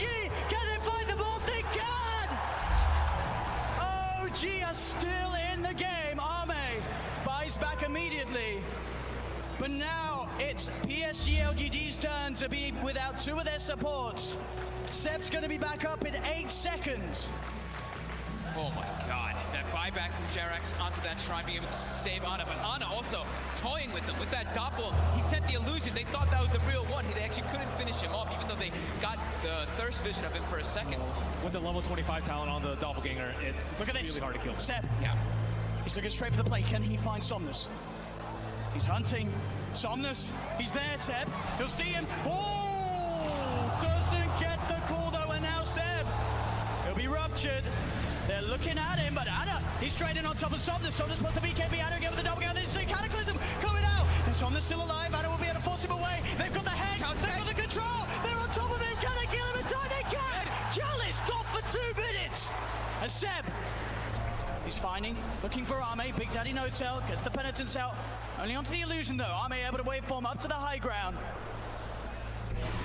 Arme should be fine here. Thompson's got the ghost, he's got Hex maybe up soon too. Oh, the doppelganger Arme's over the trees. Can he hide his way out of this? No, back, real one. Goes for the waveform. Seb tries for the call, but he's already out of there. Nice, nice play from Arme. And he buys so much time too for his team there. The Brewmaster was dead for 120 seconds, now only 90. Still a big window for OG. They're only without Jarex for the same amount of time. And that lead the PSG LGD had, it is going down a little bit. Only 4K, 5K at the moment with these last few fights. Obviously the 25 is now coming out on OG. Thompson's into the pit. What a timely DD coming out for him too. I don't think they expected to be taken down as fast. He's almost able to solo it with the help of these summons. And that's a refresher. That There's no way they get this. There's no way LGD can. Oh, and the Seb level 25 too. That extra Berserker's Call AoE. It catches people out. They don't expect it. It does not feel like OG of 2X now. Yeah. The Berserker's Call now is, I mean, the AoE is massive. really massive now when you have that talent. It's so hard to play against. Can PSG LGD do it? They've got the Basher now for Somnus. For just a 2K lead with those last big comeback plays from OG.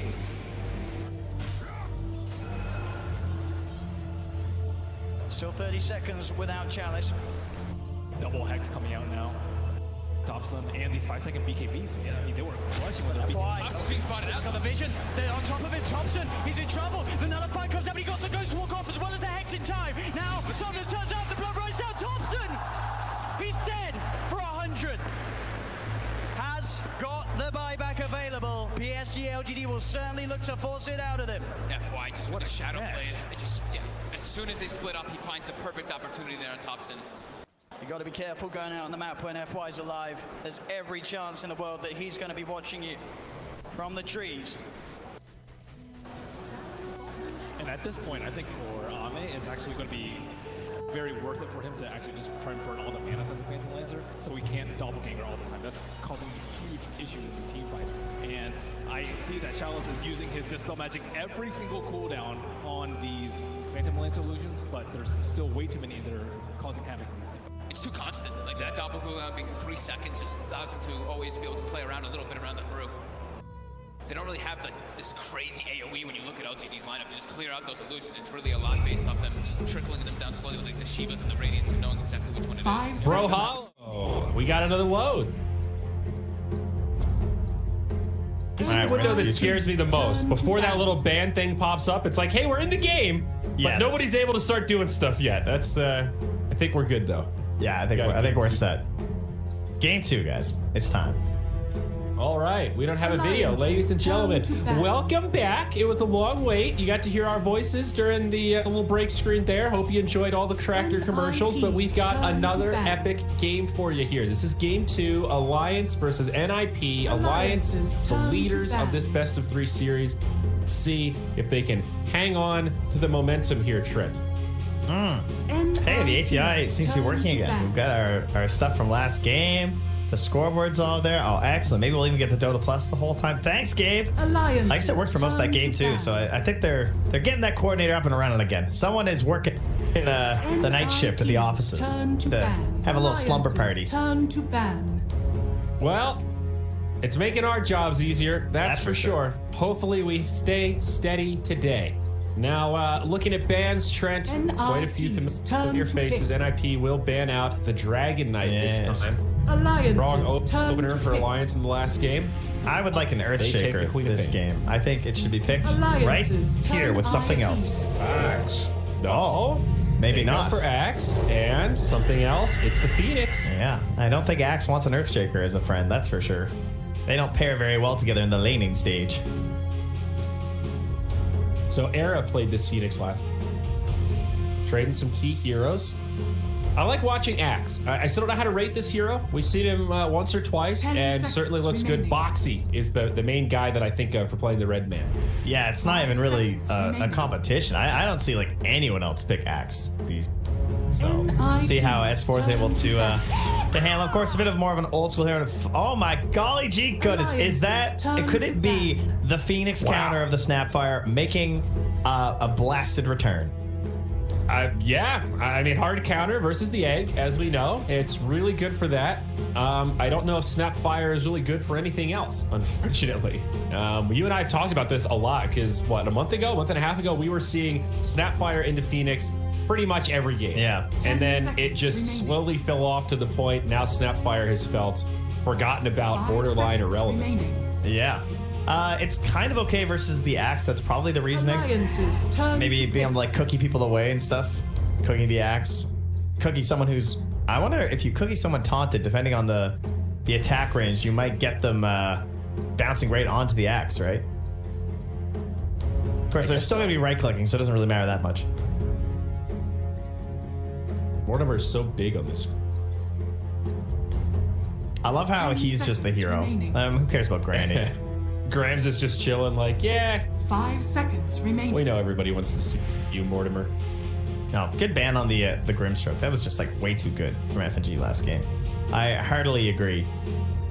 Another one of these heroes. They're just, it doesn't feel like there are a lot of counterplays beyond just don't get caught by Soulbind. Try to predict when Inkswell's coming. These are not effective counters to the hero. It is a 10th pick overall here for Alliance. So this is the part in the draft where, as Alliance, you know that they're going to be counter-picking you, right? So, like, you pick, then they get to counter. You pick, they get to counter again. And then you're rewarded with that 10th pick after seeing the last two. So this pick, pretty important because you don't want to give away too much, but you also still want to be, like, protecting and thinking about your next pick. Because you mostly want the other support here unless you think they're going to steal it. And they grab the Bane. Yeah, another kind of forgotten about support. I think we've been relatively hot on this hero, just conceptually. BKB piercing disable. Stuns are good right now. Strong laners tend to be pretty good. They go right into Clockwork. Not somebody that Bane likes playing against. That's for sure. Yeah, interesting Bane pick. Like, Bane over Witch Doctor would be the big question mark, right? Because Witch Doctor kind of does what Bane does in this current patch. And he secures the lane. He's got a channeled damage instead of control, though, and I think that's mostly the reason why we're seeing it, is that the idea is that they just want some additional lockdown for the Queen of Pain. We saw the triple BKB purchase last game, and how important that was, like, kind of for both teams, right? There were so many BKBs popping off, and getting the Bane to help with that is always going to be a big factor. Yeah, they actually have triple BKB piercing right now if you count the egg stun. I mean, like, Rubik, again, this weirdly hot and cold support that pops up, and we'll see him 3 games in a row, and then he's just forgotten about for a while after that. Well, it's a good thing he was ignored, I guess, because it helps you pick. But that might be why we don't see Bane that much, too, right? Is that he doesn't really have a way to not give up grip. Yep, absolutely. All right, Alliance, how are we going to round this out? We've got some pretty good initiation. We've got some solid lockdown. BKBs aren't a big issue. Now, where's this damage coming from? They need a Nico baby hero here because they want to save the 10th pick for Limp. They don't know what his matchup's going to be. You're laning with a Bane, so you can get away with pretty much anything. They could go for like a kind of coming to mind. They could go like PL if they're thinking like Clockwork counters. It's like kind of okay versus the Snapfire too, but then you get Queen of Pain. At least she has some AoE damage and control. No, they'll take the Kunkka. So right. I mean, we've seen Kunkka last banned maybe more than any other hero, so this also makes sense. It also just means that you're keeping the you're taking away a really good mid hero for NiP. Like, they could have picked up Kunkka, and then they have the flexibility of like he's going mid. We don't care what you pick, right? Like, Kunkka's gonna do fine. Queen could have been off lane, and they get a different one. Now, Nico Baby gets that pure 10th pick of, like, my game-winning hero, which, to be fair, is how Alliance usually does it, right? Like, he tends to get the 10th pick more than Limp does. Ursa. Hey, all right. Another one of these. We've talked about Ursa so much. Actually haven't seen him picked that much. Now NiP will give it a go. Yeah, that's a sick Ursa pick. Kunkka, Axe, and Phoenix. Bane, kind of annoying, but... with the status resistance, if you try and catch him during the enrage, you're going to be pretty upset. This is the coin flip of off laners. You've got 2 routes. You can take somebody a little more int base, or you can take a big bruiser like your Axe, your Mars. And there are 2 heroes that completely shut that down: MK and Ursa. Rip Axe's lane. But they've got a lot of lockdown, right? You can see a world where if they catch the Ursa, you've got X, you've got Nightmare. The follow-up can actually take him down if they can catch him somewhat isolated. So some decent options. Necro. Oh, all right. What's the max damage of Fiend's Grip? Max damage is 1290 without the talent. That's a full duration channel. What is that, 5 seconds? Yeah, but the reason why I'm thinking of it is because of the status resistance on the Ursa, right? Because it speeds it up. But it speeds it up, but you get all the max damage. But he also has the 80% damage reduction, so it's basically just going to be like kind of the same. I feel like, you know, like he's going to take way more damage with Fiend's Grip, but with the reduction, then it's not going to be that impactful. So it should turns be fine. Fiend's Grip into a regular stun. Yeah, kind of. Okay. Yeah. Got it. It's kind of funny. It's always weird with the SAS resistance, like some of those abilities, right? It's kind of like the Phoenix, too, where you take a lot of the burn, but with the reduction on Ursa, it helps kind of mitigate that, you know, quote-unquote downside to the SAS resistance. Sure, absolutely. Alrighty, NiP, final ban. This is kind of a tough one to call. I don't know what Nico wants this game. Of course, they will be able to react I mean, when I think Nico Baby, I think Morphling, pretty annoying.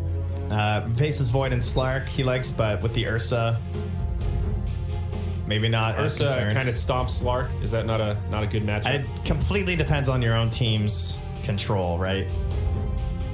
And as well as the saves on the side of Alliance. I would say this game that Slark would probably be okay, but I don't know if he'd be like my first thought.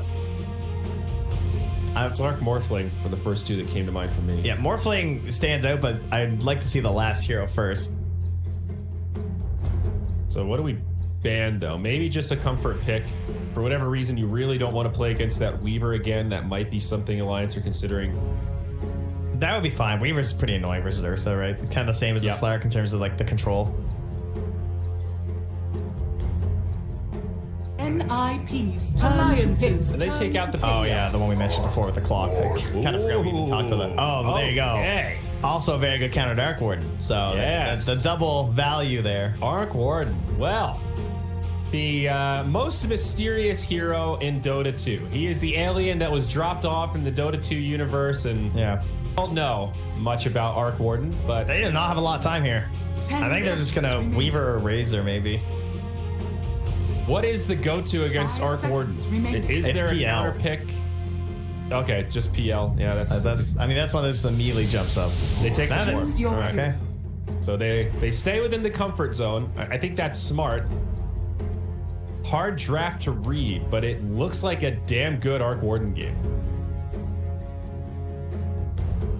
Well, there is still Axe and Kaga. I wouldn't say it's like a crazy good Arc Warden game. Because when I think like the best Arc Warden games are like Drow lineups, right? That's like peak Arc Warden. You know, you're split pushing a little. They're trying to come in and take your towers for free. You're putting down the bubble. Like a lot of their damage at least is in your face. Speaking of face, what is up with Bane? That cosmetic looks like a Teletubby or something. What's going on with his head? I don't know. I have no idea what cosmetic this is. It's like a unicorn or something. Dig into the center of the earth on this thing. 5 seconds remaining. Arc Warden, man. He's a hard hitter. You always get that sweet cosmetic with the dragons, though. Oh, he looks dope. There's no questioning the cosmetics game. He's got a badass model just in general. Yet I think I like this NiP lineup a little bit better. This is a really hard draft to read. Probably Battle Fury for Ursa this game. NiP, both teams have some greed. And Alliance have pretty solid creep clear. They should be able to handle split push from the Tempest Dump. Like, how's Morphling versus Ursa? What's this carry matchup go like? Because if Morphling goes E-Blade, that sounds really annoying versus Ursa. You know, you want shotgun anyway, but just having E-Blade is great utility against an Ursa-esque hero. But at the same time, Ursa also counters a lot of those things that Morphling likes to do in terms of, like, kind of playing around with you and teasing you deeper, right? Like, he just keeps stacking the swipes and stuff. That's why I say it's so dependent on, like, the allies that are around. Because Ursa's not, like, a particularly amazing morph either. Like, turning into Ursa isn't that great. It's kind of cool with, like, the jump and stuff. It's better than it used to be, that's for sure. But yeah, that's true. You're like a discount Ember Spirit. With the, I mean, what you can do is you can turn into the Ursa. You can jump. You can activate your overpower and swap back. So, like, it's good, but it's not like, I would say it's like top tier level of like Gyro. You know what I mean? But still definitely decent. Prepare for battle. Supreme, he is a silver Arc Warden. This man is dirty. This man has ruined pubs. Oops. That is a badass cosmetic. The dragon. He looks so cool. He looks like an alien Khaleesi. It makes the little dragons, eh? Dude. The little spark rays. What is this from? How old is this? It's pretty recent. Okay. The set is older. I think the spark rays are just individual, aren't they? I'm not an Arc Warden player, nor do I see him regularly. He's a cool cat. I always thought he was cool. Can you teach me how to play Arc Warden? It's the Wraithbinder. No, I have not dared delve that way. Is magnetic field still busted? I know there was something where it's like if you put this on buildings, MKB doesn't work on buildings. Yeah. So magnetic field is essentially uncounterable when it comes to defending high ground. That's correct. From walking into the bubble, that mechanic still stands. Yep. Pretty obnoxious. It is. It really is. What's the uptime on that bubble? The magnetic field? It's got a decent downtime, but you have to remember there's 2. So it lasts for 6.5, 20-second cooldown, but when you have your clone, then you're stacking that on top of each other. 13 out of 20. That's pretty good uptime. Yeah. That ain't bad. Alrighty, 3 bounty runes. Nope, 2 bounty runes. Colorblindness strikes again. It's alright, guys. Also- He can't help it. Leave him Also, alone. reading comprehension. But you know what throws me off is that the bounty text is in orange, and it's the same orange as Saberlight's color. That bounty text needs to be a different color. It should be unique from all of the hero colors, Trent. But I digress. Yeah, I can't tell if it's slightly different. I feel like it might be. Well, But I'm really bad at differentiating colors. welcome Not to a the club, great at my buddy. skill set. Oh, nice keyword there from Seneko. So Ursa Snapfire lane. This was one of the ones that popped up a little bit when the hero first appeared because everyone was like, hey, cookie, bear stuff seems pretty good. Yeah, it reminds you a little bit of like what Grimstroke Ursa likes to do. A little bit different, maybe a bit more diverse, but turns out bears do like cookies. I didn't know that, but They got a honey base, these fire snap ones, you know. So Phoenix Axe going to be that off lane for Alliance. Supreme versus Lit mid. It's going to be a pirate versus an alien. Yeah. I had no clue how this matchup goes. I imagine pretty good for Arc Warden. Melee hero.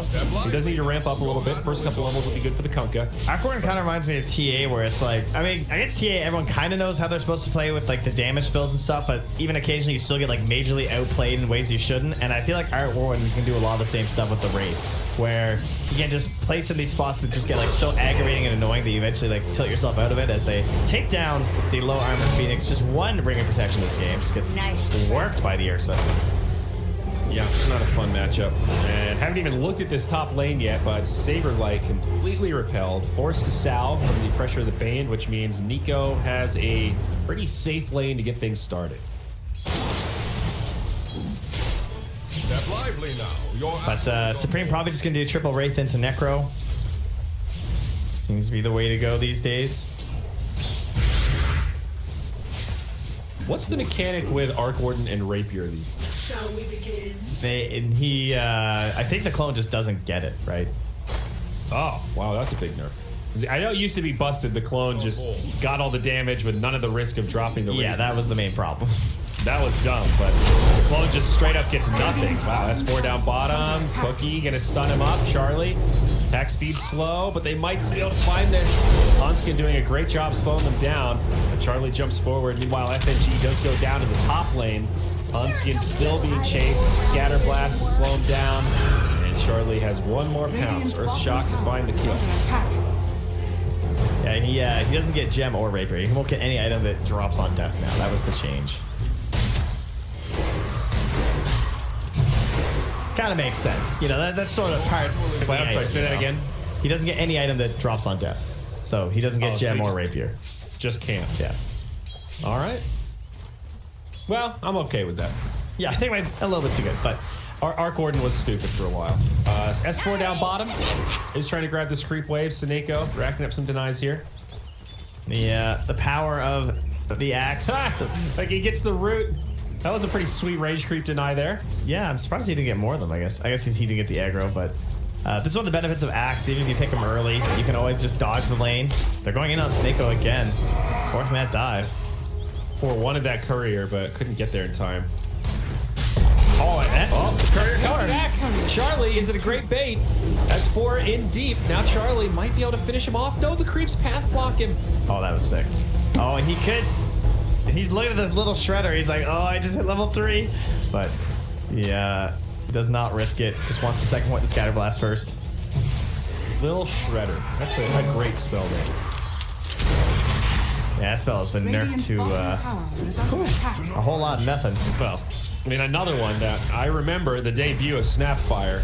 I remember feeling tanky until Snapfire showed up to the fight. Yeah. Now I'm probably just gonna see the 1 point for a while, I would guess, on the shredder. Once the egg comes out, that'll be it. Yeah.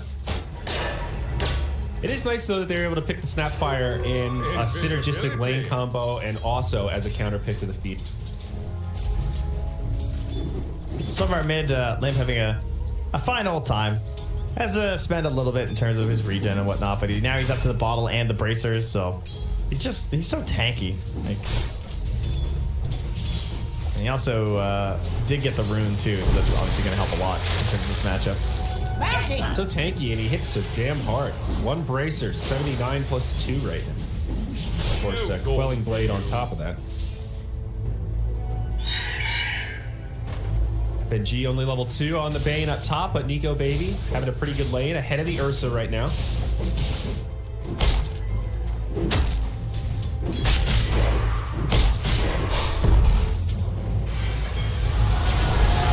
Next, I hear a boat.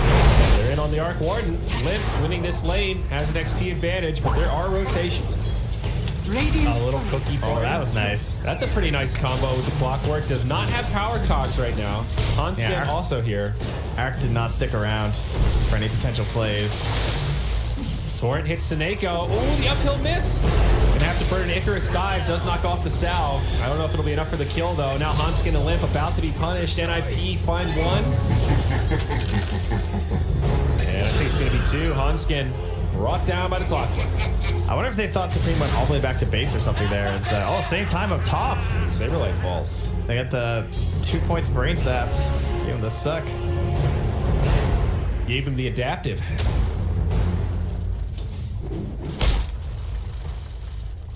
All right.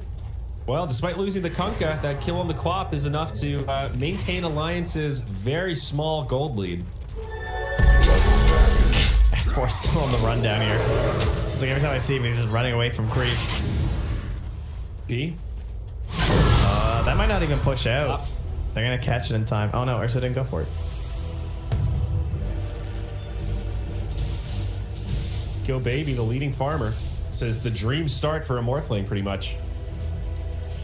Yeah, it's really looking like a off-lane Queen of Pain, too, here. Just been... And with the rotation of the Clockwork, he's just kind of clinging near the bottom of the cores alongside S4's axe.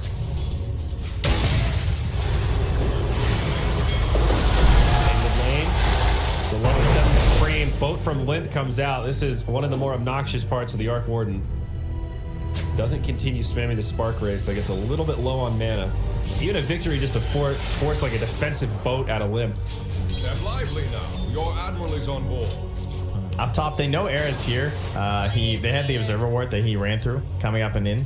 So they think that they might be covered. They even tried to de-ward it because they noticed how they moved when Era came up, but that ward's just too far off to the left-hand side. Dire's bottom tower. Keeping FNG safe here to try and pressure Nico Baby. Meanwhile, as we're watching that attempt, they will get a kill down bottom. Down bottom. Caught by the Ursa.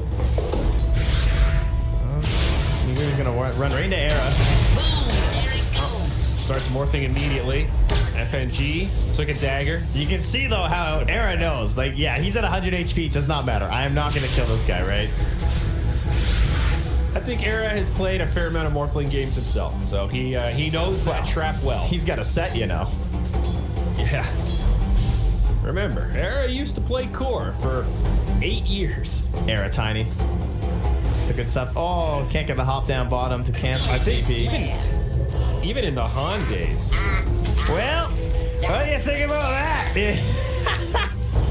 Well, they tried to cancel the TV down bottom with a cookie. Meanwhile, there is a ward over here spawning that camp, and they gave him the flare. So take that. We saw that same thing yesterday with the Pango. You know, he's under that vision, gets the tipper. Limp able to walk away mid, so they'll survive. Well done by Era. I think even back to the Heroes of New Earth days, though, Era only played carry. He is still comparatively new on the support role. Bring back Fada. Where's Fada, man? Dire's middle tower. I need to see some Fada gameplay. Speaking of people who did a good job transitioning to support. Is Fada teamless right now? I think so. Unless I'm unaware of something, which is very likely. His last update, he was on Alliance, right? And then he got removed for with the 3-3. His recent squad. Yeah. Kind of shocking. Yeah, I remember that. We were all kind of, oh.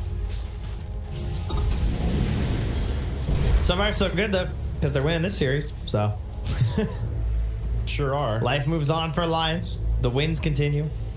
Bit of a slump right now, but they're already one game back towards the W's. And the 10-minute bounty, or outpost rather. Snap fire. Charlie comes back in. Pretty good damage on the limb. Give him the cookie. A little scary potentially. Bo does fly through. Another pretty defensive. Chopped by S4. Oh, Charlie. Meanwhile, in the top lane, they stole the outpost, so there was no XP there for Alliance. all right, maybe worth the death. Frame rotating up along with Saberlight, trying to put some pressure on the Nico baby.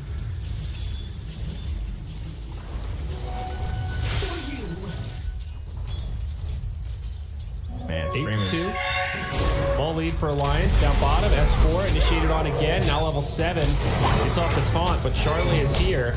Still no points in the overpower, but more than enough damage to bring down the tanky axe.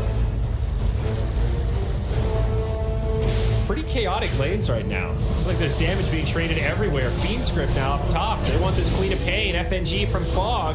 Chilling in the trees. You can tell why Limp is so high in the leaderboards, though, with he's getting so much farm out of this mid lane, like not even rotating his Kunkka. Yeah. He's just abusing the jungle right now. Radiant's top tower 9 and is 11. under attack. Dire's bottom tower is under attack. Thinking about the Halberd first versus the Arc Warden and the Ursa. Makes sense. Good. That bonus duration. A great value item on the admin. All right, here's the initiation though. Cookie, Ursa's got the full belly as FNG gets destroyed by the Arc Warden. Limp getting initiated on, will survive for now. Heal up from the Sunray. Nico taking pretty heavy damage. Tempest doubled down, but Alliance only lose their base. Just a quick one for nil.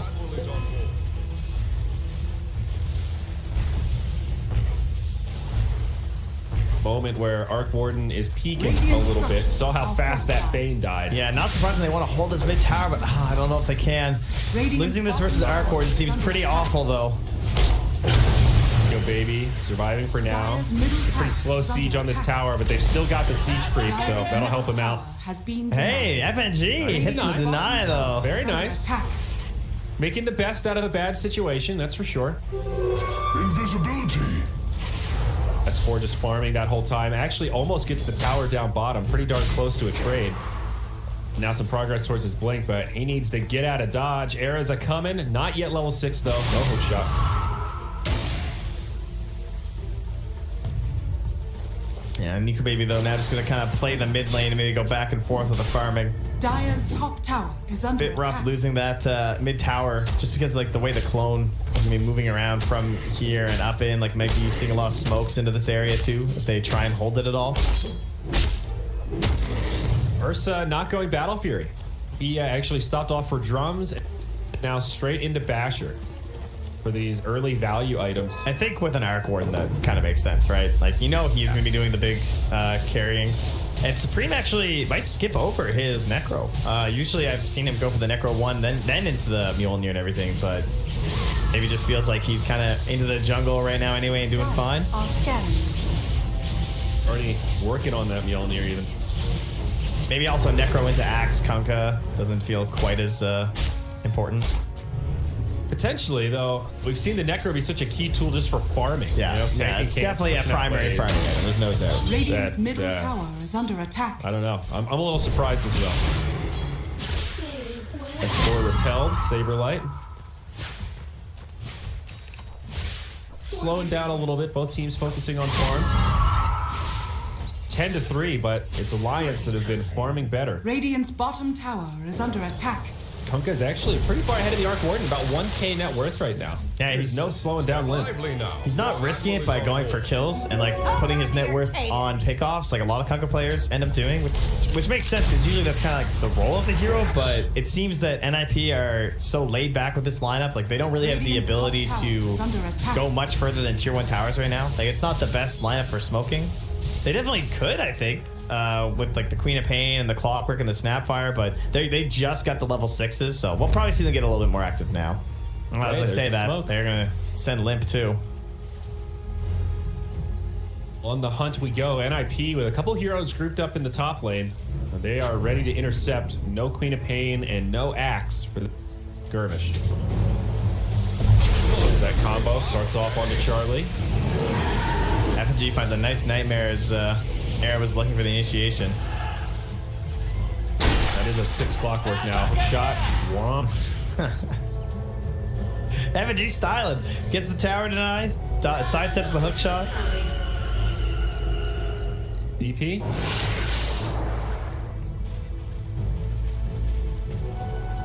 So we'll just go 2 for 2. Saberlight didn't want to go aggressive for the boundary run on the side of Alliance. Structures are fortified. I think Alliance probably is under attack. okay to take a slightly more passive turn, waiting for that E-Blade to come out. 1,500 gold to go on Nico, baby. Oh, they're just going to lose another tower, though. Dire's top tower is under attack. That tier 1 down bottom finished off at least. You're right. They're losing this Roche control versus Ursa. This is the same setup we saw up top. FNG from the trees, Fiend script for the kill, big time TP rotations. They went for Nico baby instead. They could have had FNG. I'm sure they knew it. This is going to be a tough kill. Mortimer kisses. They tickle. Radiant's bottom tower is under attack. UK favor now for Alliance. Yeah, FNG managing to get out. Kind of unbelievable, frankly, that you don't get punished for doing that to the tower. Multiple kills on this quap. I can't believe Limp is still 0-1-1. Such a weird scoreline for a Kunkka. Radiant Top. are scanning. Little fight breaking out here. Era going in on the Han skin. Now surrounded. He's gonna have to hook the if he wants out of here. I guess with the lane instead. I don't think that's going to be enough, unfortunately. If he went back, I thought he was gonna go this way, but he would have just hit the Bane anyway. So. This Queen of Pain really struggling. 1,000 behind the axe. The Phoenix. From the farm has 4 mid lane. Does get a good catch over the Arch Warden.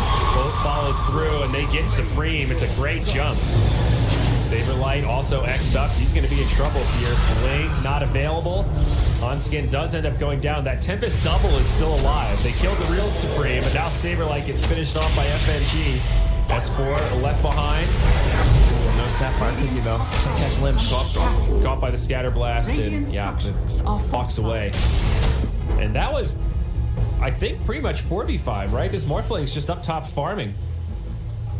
2 for 2, but I would say that benefits Alliance. Also just slowing down the momentum of the Arc Warden.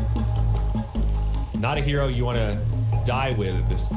Yeah, we'll probably see NiP relax a little in terms of like this sort of aggression into the fights. They just want to take this whole area up here, ward it up, and try and sneak a Roche with this Ursa. Once he is the basher, then they can just kind of win any fight if he gets a good bash. Trent, can I say this hide playground thing? Why does the little button to show the playground cover the net worth tab? I want to hide this thing and look at my net worth numbers, and now it's covered. Why doesn't it just go down here? Why don't you just show it and mute it? Well, because then it's in the middle of my screen, and then I can't see what I'm looking at. I can tell you why, because usually it's just from when you're playing Dota, and there's not usually a big net worth bar there. Well, yeah, but you're telling me Valve didn't think about the spectators when they made this? Hey, did you lose that little ability to click on everyone and see their stuff, by the way, up top? Because I don't see that anymore. Like, everyone's like magic and stuff. What do you mean? Oh! Remember our net worth bar was a little lower, and we gone. can see all of it? Yeah. Was that? I guess that was intended just for playing, not for watching. Yeah, I guess they passed that one out. I thought it was intentional, like... Well, considering it moved the net worth down, I kind of thought it was too. Huh. Yeah, you're right. Unless that's server related, which is possible. True, kind of like how we saw Dota prediction, the Dota plus win probability, just... Although it's working. Just punching itself in the face. Yeah, it's working today. It's hanging out around the middle. I would agree. I think the Roche, as per usual, in Dota, especially in pro matches, is going to help determine a lot of how this goes. Just not only because it forces this big 5v5 clash, but you're able to move it into the next objective. Wait! Go wait! Nico baby thrust his arm from the grave and said, "Stop, Limp. Don't let them go." Not ready. Trent, this coffee's running right through me. How long do you think this pause is going to be? Oh, jeez. Just go. I'll help the people. Put it on the Ursa though. I hope he targeted you guys on the Ursa. Dude, this is what happens. See, he gets all overexcited because he talks the whole time during the commercial break, so he doesn't go use the bathroom, and then he has to pee in the middle of the game. You know, you got to be a wise caster, much like a wise traveler. You gotta, every time you see a bathroom when you're on the road, guys, you gotta go for it. All right? You don't want to be stuck when next exit 200 miles and you gotta pee. You don't want to be that guy on the side of the road everyone laughs at. Ha! He's not a wise traveler, they say to themselves, mocking you as they drive on by, exhaust fumes in your hair, then you stink, you're back in the car, it causes a fight, your whole relationship falls apart. Just be a wise traveler. All right? Don't ruin your life. Now, where did he put you guys? See if I can put your little camera. Back. Oh, you're back. Wait, who did you have them following? When I came back, it was still on Ursa. It was kind of okay. Centered mid. All right, nothing happened. Don't worry. It's fine. You did excellent work. Perfect. And just in time for the Roshan. Yeah. I feel so much better. That action, having to be while casting is like the worst thing. But there's the E-Blade. Perhaps they can find a fight. Now, the last time I said, there's no way Alliance can fight this. I don't think they should, and then they won the entire game off of it. Unfortunately, the same case won't happen here. They have a courier nearby, but it can't pick up the Aegis, unfortunately, nor deny it. That would be pretty wild. Basher out on the Ursa. So, alongside the E-Blade, 2 big items. And Aegis in the hands of Charlie. Step lively now. Your admiral is on board. Your Admiral is on board. Game Claw coming out now. Let me see these items. What do we got? Essence Ring, Claw, Van Brace. Oh, yeah. I like the Van Brace. That's a real feel-good tier 2 item. All right, Air's got the ping. He said there's an axe here. Now they see the Bane, so he knows there's at least 2 here. And probably thinks there's a lot more. Smoke pops. Oh, swing and a miss. Wait. He finds S4, and this might still be a kill. Does have some support nearby. The Torrent helping him out. Ursa, look at him go. Jump, somersaults all over. But the disarm, the X, Kunkka putting the bear to rest. S4, unfortunately, will still be left behind, but they tried. They really tried. I like this gymnastic tumbling Ursa. It's very exciting. Cookies, barrel rolls. I don't remember if I got that taunt. If I have that taunt, I need to go play some Ursa. I don't think I ever did. Oh my god, I did get it. Unfortunately, Liquipedia doesn't have it. I think the Ursa taunt is right up there with the Luna Meow taunt. The big, he has symbols and he rides a unicycle like a circus bear. I mean, come on. Bounty. I remember it has a really obnoxious sound too, so it's probably for the best that. I've definitely seen it before, but I'm having trouble remembering what the sound is. I just can't believe this Bane one, the one with the cheeses that FNG has. Like what? I still have not been explained what it means. Why isn't he spamming it? I don't know. He was earlier. They need the bash. It's a good sleep. Woken up by Saberlight. Nico Baby maybe in some trouble here. S4 jumps in, tries to save his comrade. NiP with a full squad.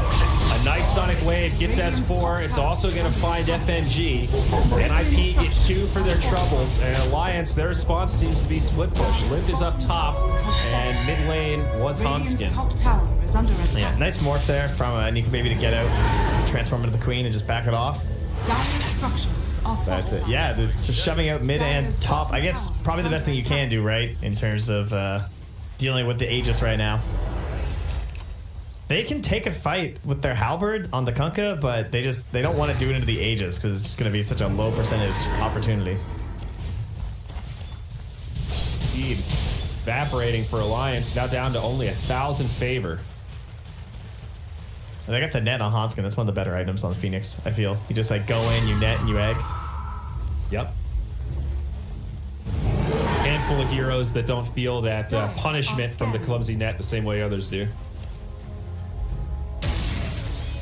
That is a dire scan, so aware that there could be a trap on the high ground. Nice job. Goes right in, beautifully done. But who's got the follow-up? Fade with a feed script. Now the boat's coming in. Supreme He's gone down first. S4 survives with a great hook shot onto the back line. This Alliance's fight so far, but it's not done yet. S4 going to fall second. FNG goes down. The Morphling zips across, and now it's actually shifted. NiP have the advantage.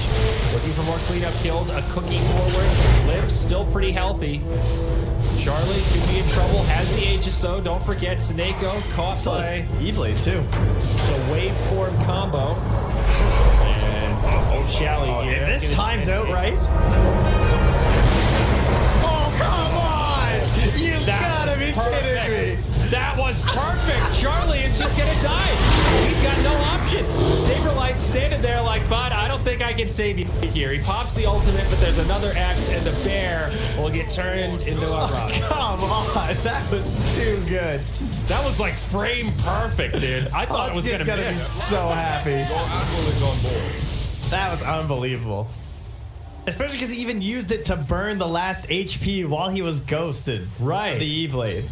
And that all started because of that ward up on the high ground, right? Like, that gave S4 the opportunity for that jump. Maybe they weren't expecting there's going to be so much follow-up there, which is why he went, like, so aggressively. But in the end, clearly it works out.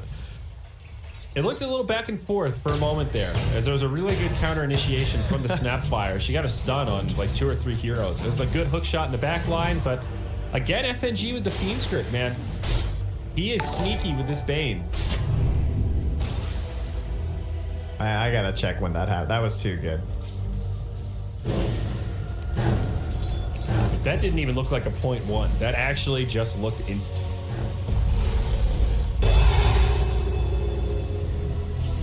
Ursa looking at BKB now. Hurricane Pipe is going to be coming out for Arc Warden. And Dragonlance first, of course. Hook shot, finds him. Era again. Great initiation. Revenge of Charlie. Stun lock. Oh, they almost turn on to Era though. Shotgun not quite enough. Bane's there in the finisher. Now Charlie pressing forward, put to sleep. That'll be the end of the Enrage. Ursa might need to be careful. Fiend script sets it up on the Saberlight again. FNG does have to pay with his life. Buyback on FNG. They want to keep this fight going. Charlie again by himself. His team can't get there to help him out. And he's going to be left behind. Another dunk for S4. E-Blade into the axe. She's a layup, Trent. Another one. Thought they had the free pick, but with the buyback, he's going to try and keep the chase going on to Snako. Real pog Radiant's moment. middle tower has fallen. I just watched the replay of that super. It was all hot and bothered all over again. Yeah, I was actually just looking at the combat log, and I don't even understand. He got the stun debuff like instantly. I have to look at it again later. I didn't even have time to digest it, but that's unbelievable. Like, we often joke about, man, I want to see that fight again in slow motion. I'd like to see that one in the... we need the ultra slow. SFM. Yeah, the ultra slow. But there's no time. There's more Dota to be had. Not wrong. Supreme. Oh, the Tempest double dies. Hook shot misses. This feels like a perfect game for the Torrent Storm. This item is just growing on me so much. I remember I was casting on the cost the first time I saw this. I was like, is this like, you know, is this good? Are a lot of Kunkka players doing this? And he was talking about how, like, in a lot of his pubs, he's been seeing an attacker was starting to go for it. And there's some games, like, when they don't want to buy BKBs, it is so gross. It's just... Yeah. Like, Ursa's going for it, but until he has it, it's just so hard to play a team fight. It's just such a weird spell where it's so big and so random, but also so easy to use. You know, like, it's pretty mindless for the Kunkka player. You hit the button and the whole screen just explodes around you. Egg up top. Have to walk away here to get off the Fire Spirits. Yeah, I agree. It's been growing on me as well. I don't think we've seen a game where he's gotten it and we've been like, oh, that didn't do anything. There's something to be said about randomness versus pro players too. Like the unpredictability, like they're just like so robotic sometimes to how they react to stuff because they just know how you're going to play. FNG though, Fiend script turned back the other way. Look at this guy. Hook shot will connect, but S4 and Liv are there to try and follow up. And Rage is already down. Mortimer Kisses coming out. Magnetic field is there. Hanskin trying to burn down Charlie. It's going to be close, and they will find it. Nico Baby joins the party, but a quick buyback. The clockwork in the back. Time to get out of there. Isolated. He should go down. Nico doing the same thing the other way, battling with Supreme over the magnetic field. Nico needs to be a little bit careful. He's still trying to battle him, and he gets put to rest. That was oddly aggro. It's also going to pull Nico, why? punish. A little bit of save your buddy syndrome here. Lip also going to be left behind. Remember, that was a buyback from the Ursa, so not as convincing as it looks right now, but still a big win for NiP. That was awful. I don't know why they went back in for that. I thought when the Ursa bought back, I looked at Nico, I was like, all right, he's got waiting for him. Like, I figured he was going to get out. He's set. Run. Take the buyback and run. I mean, even with Ursa getting his cleanup kills, he was still minus 350. What's would be really bad is if they spot this Roach first, and they have a Wraith in there. I'm not sure the duration on it right now. But it's a very early Roach, and they actually won't have their heroes back in time. Oh, and Charlie's so close, too. But there's the Dire. All right, there they go. They know. Yeah, Charlie instantly. Hello. They just lost Aegis Cheese. S4 is going to just throw his body in. 18 seconds on the Kunkka. They kill the Courier, so they know that the Dire... Oh, man, this is such terrible timing for Alliance. This is a little bit... All right, S4. Oh, he's S4 going to make the play. They find him. They saw it coming. They get Aegis on Charlie. Cheese picked up. Now S4. No man's land. BKB on. Sidesteps a hook shot. Gets off a call. Does have some reinforcements now. Nico Baby on the high ground. Don't want to be dragged into this fight, though. That was an aggressive blink forward from Saberlight. Nico is just ready and waiting. Mortimer Kisses does get that S4 kill. But it's not for free, as NiP were hoping. At least they get a fair trade fighting into Aegis. Like, that was pretty much the best thing they could hope for. Step lively now. As Alliance, I would say. On board. And all this time, the Arc Warden is starting to accelerate, Trent. His BKB is on the way. Already has the Dragonlance and Cheese now. He's #1 on net worth. Finds a sliver for his troubles as well. The plus, was it 60% base attack damage? Yeah, that's pretty good. Very solid. And a Scotty queued up for the Morph Wasn't lane. this item 22% when it dropped? Am I crazy? I think it was 22. I think it was ridiculous. Fiend's Grip on Charlie. Enrage. It's done. That's the Aegis. It was a nice little rotation, but now they got to fight him again. Arrow with the hook shot does find the back line. They've already used the Fiend's Grip. Don't forget, Torrent Storm, though, destroying this Ursa right now. Charlie, he's underwater. Nice Sonic Wave, connects on most of them. Does finish off FNG. There's the egg, countered completely. Nico finishes off Hunskin and also Limp. Put down. That's a 3-for-1 plus Aegis. Nice job, Nico. Gets the cookie, gets the kill on the egg, and he still has Manta. Oh. Okay. Oh! His Yules was just coming back. I think he might have thought he'd have it in time. And S4, now he's going to have to BKB. He's on the run. No TP.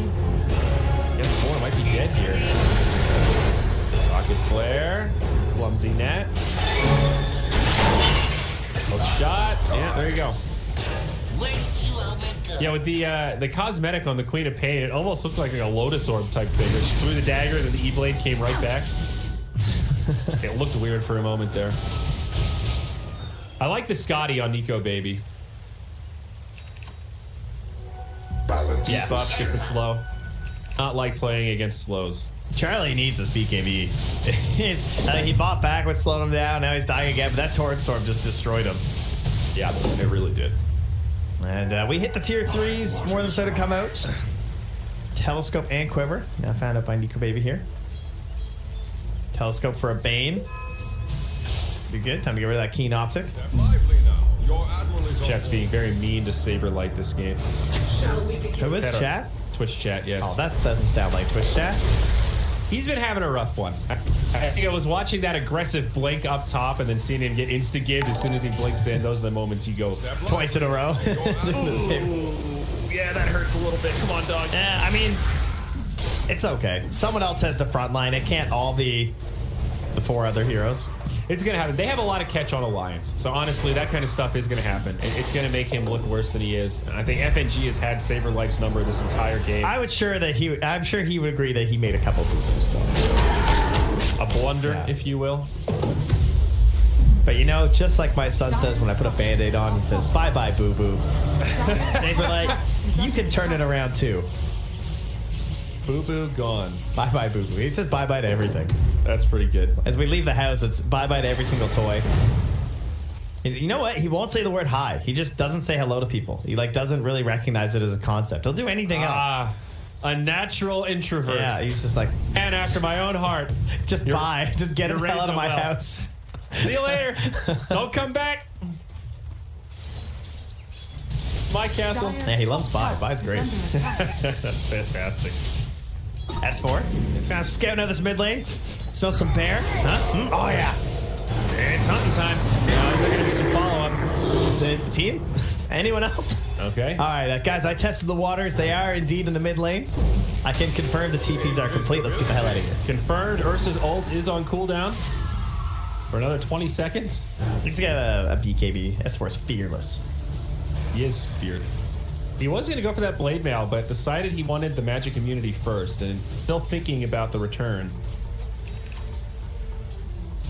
Go now very close to the Scotty, and this is actually a pretty big item on the Bane. He's already can you highlight this Fiends group, please? Woo! Dude, FNG's going to be sitting in fog for the rest of the game. He has Telescope, Aether, and the Talent. That's not even the full range. I'm pretty sure that's one of the spells where it doesn't show for some reason. It is definitely further than that. Are fortified. I can almost guarantee, because he's getting plus, I don't even know, what, 375, 500 range. There's some heroes where like Aether just kind of feels like a marginal upgrade, and there's other heroes like Bane that it's almost like his version of a Blink Dagger. You know, having that kind of reach with this lockdown is so deadly. Easy to underestimate as well.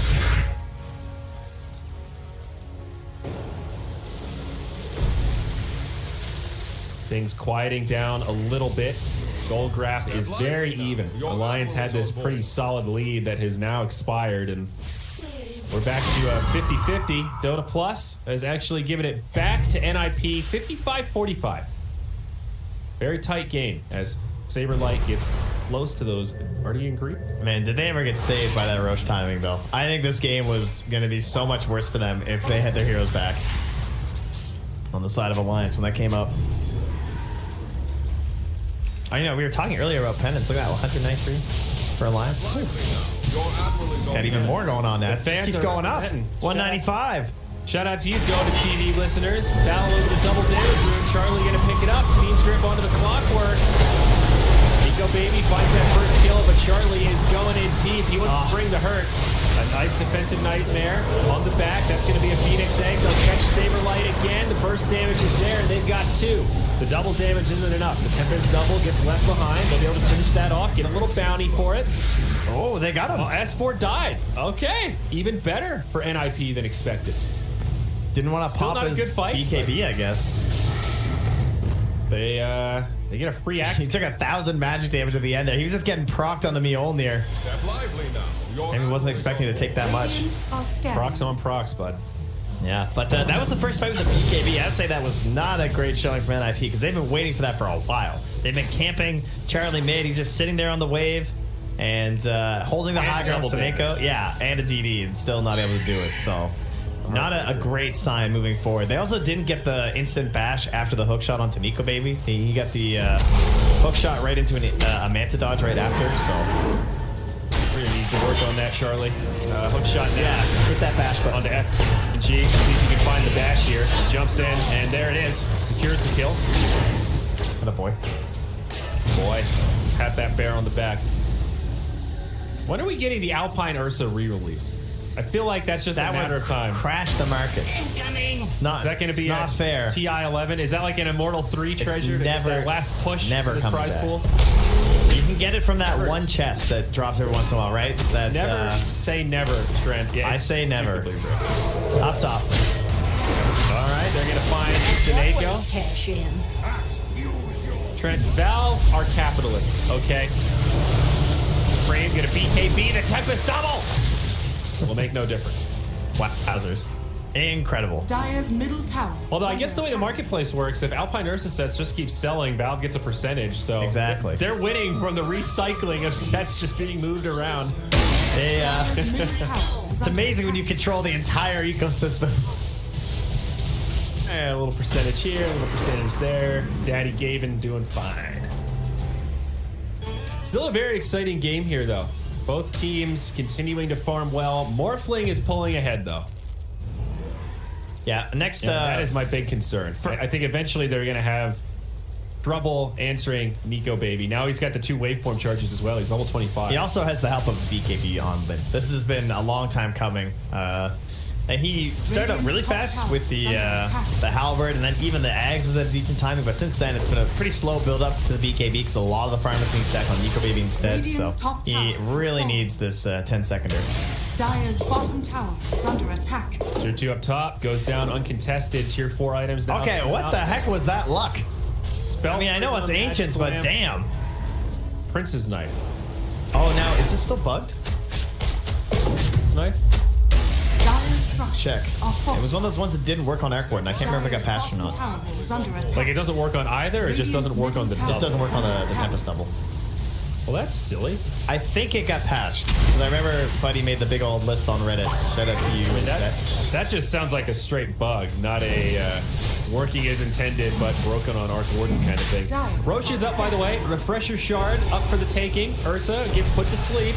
Roche still at about 50% HP. They're going to jump out. BKB by Nico, baby. He jumps onto Supreme. Charlie actually laying in the right clicks as well. That's the Tempest double that he's manned up on. S4 finds the real Supreme. Hanskin low. A very messy fight as they lose FNG. Immediate buyback there, but Charlie on the run. He's going to go down next. And now, I don't know if NiP can sustain this. They are going to have to buy back. Meanwhile, up top, looks like Clockwork trying to go up against the Bane. He's going to get put down. Buyback there. Oh, Saberlight gets the ulti. Queen of Pain all maybe didn't see him. Nico. That's huge. Now they're going to get FNG. There's no buyback on Nico. Now the rest of this fight is going to turn in favor of NiP as Lin gets chased down. S4 trying to get the Phoenix. Can't save Hanskin. Liv's gonna fall, and this is gonna be all of Alliance dead. They've been turned on, bud. They've got 3 on the sideline, make it 4 without 5. The redemption of Saberlight. What an angle. Blinks up in behind. They had all this radiant vision up on the cliff. And I think he noticed that they weren't gonna be able to spot him. Nico Baby just did not have the morph there. He was really still pretty high on the Agi. Was not expecting that one. Devastation for Alliance. Another fight of the Roche Pit, not going their way. Dire's middle tower So has Refresher, where'd that end up? bottom tower is under Ursa, attack. he's got the cheese also. Aegis this time goes to Supreme. Dire's It also middle has the tower data. is under attack. So one lane of barracks here for sure. Tier 2 tower in the bottom lane, going down quick. Dire's middle Still barracks 30 seconds under on Kunkka Morphling. I think This is both top. pretty Dire's devastating. middle barracks has fallen. They're going to split it up. So Seneco's going to finish off bottom. The rest of the team will head top. See you later, nerds. There's no way you get all 3. So settling for 2. Dire's top tower has fallen. Man, clutch moments around the Roche Pit. I don't think they can get this melee Rex. They got it back. Unless Supreme just wants to. Oh, he's got Aegis. Okay, never mind. They can definitely back him up. Fair enough. But it's still going to be up when Morph's here. It's a little scary. You're going to have to sound the retreat here. They jump in onto Era. It's S4. BKBs get popped. Tempest double on the high ground. They want the Clockwork. They'll blind him. Not quite. There's the dunk up top. And Charlie, BKB, but stuck in the Fiend script. Getting countered. Oh, he used the shard. Brought down. Hanske gets knocked down, but they're focused on Supreme, and that's going to be Aegis. Looking for more. Ursa coming back, and he's going to be isolated. I'm sorry, that's not Ursa. That's Arc Warden. They've got no save. And just like that, Alliance bring this back. There's something going on in the Saberlight, he was dealing with both supports. So he forced the egg up on the high ground. FNG was chasing him too, and he still managed to escape, but they popped the refresher shard on Ursa, but he couldn't cast everything again. He died right after. Pretty brutal. He got burst down by the Morphling for like 1,000 damage. He got torrented into E-Blade and Waveform and just died in a second after he had to deal with that Fiend's Grip. So Cheese is the only spoil from Roche remaining. Remember, Ursa bumped back around that Roche fight, so on cooldown and dead for a very long time. I can't confirm the Princess Knife also still does not work on the Tempest stuff. Middle tower is under attack. Because I just saw it happen in the game. Radiant's There you middle go. tower So has fallen. does work on. What do you call the main Arc Warden? His name's Arc Warden, actually. It turns out. Radiant's middle tower Just Arc is under Warden. attack. What do you call them? Let's think of like Meepo Prime. You know, what do you call the Prime one? He's like Arc Main, dude. Here we go. Initiation S4 from the Yules. Saberlight comes back in. Hex, hook shot. Axe going down low. He's dead. Alliance has to back up. They do no damage to the tower. Bite off more than they can chew with that one. Ready for this AoE dagger. Yes, the cookie! Saberlight Cookie connects on FNG. Buyback from Axe. They want to take this fight. Saberlight goes down. BKB from Nico secures the kill onto Seneka. That Torrent Storm, NiP were not able to handle it. And now Era is going to get put down also. Creeps did push in and finish off that barracks up top. I feel like they fought that like they had Sonic Wave ready, but it was still on cooldown for the 5 seconds. When Seneka got in there with that big... I thought they were going to cookie onto the Queen, and then she would get like the big 3-man stun, but then Seneka had to commit in too. Just got nightmared and died. Tempest double, not long for life. Yeah, you really hyped up that cookie, bud. Yeah, I wanted a big cookie. And then they didn't have Sonic Wave. They were all stunned there, but then there was no follow-up damage. Radiant's middle tower is under attack. I like the cookie, all right? What can I say? Black and white cookie, Seinfeld fit. It all comes back to a Seinfeld fit. Yeah, that I can go for. Nice. Oh, S4 gets the catch. It's the kill. Forces the buyback on the Queen of Pain, but 2 minutes sideline for Snapfire. He's trying to get stuck in the feed script. He's going to go down again. It's a dieback for Saberlight. The redemption won't be there. Now Charlie in big trouble. He's put to rest as well. It's just the Arc Warden. And guess what? Arc Main ain't going to be enough here, Trent. That's a bunch of diebacks, and Alliance take it 2-0 after a ridiculously topsy-turvy game. NiP falls short. The Nico Bay Morphling does it again. Those Torrent storms were pretty insane. Like that last one when they left the base there to try and fight them, completely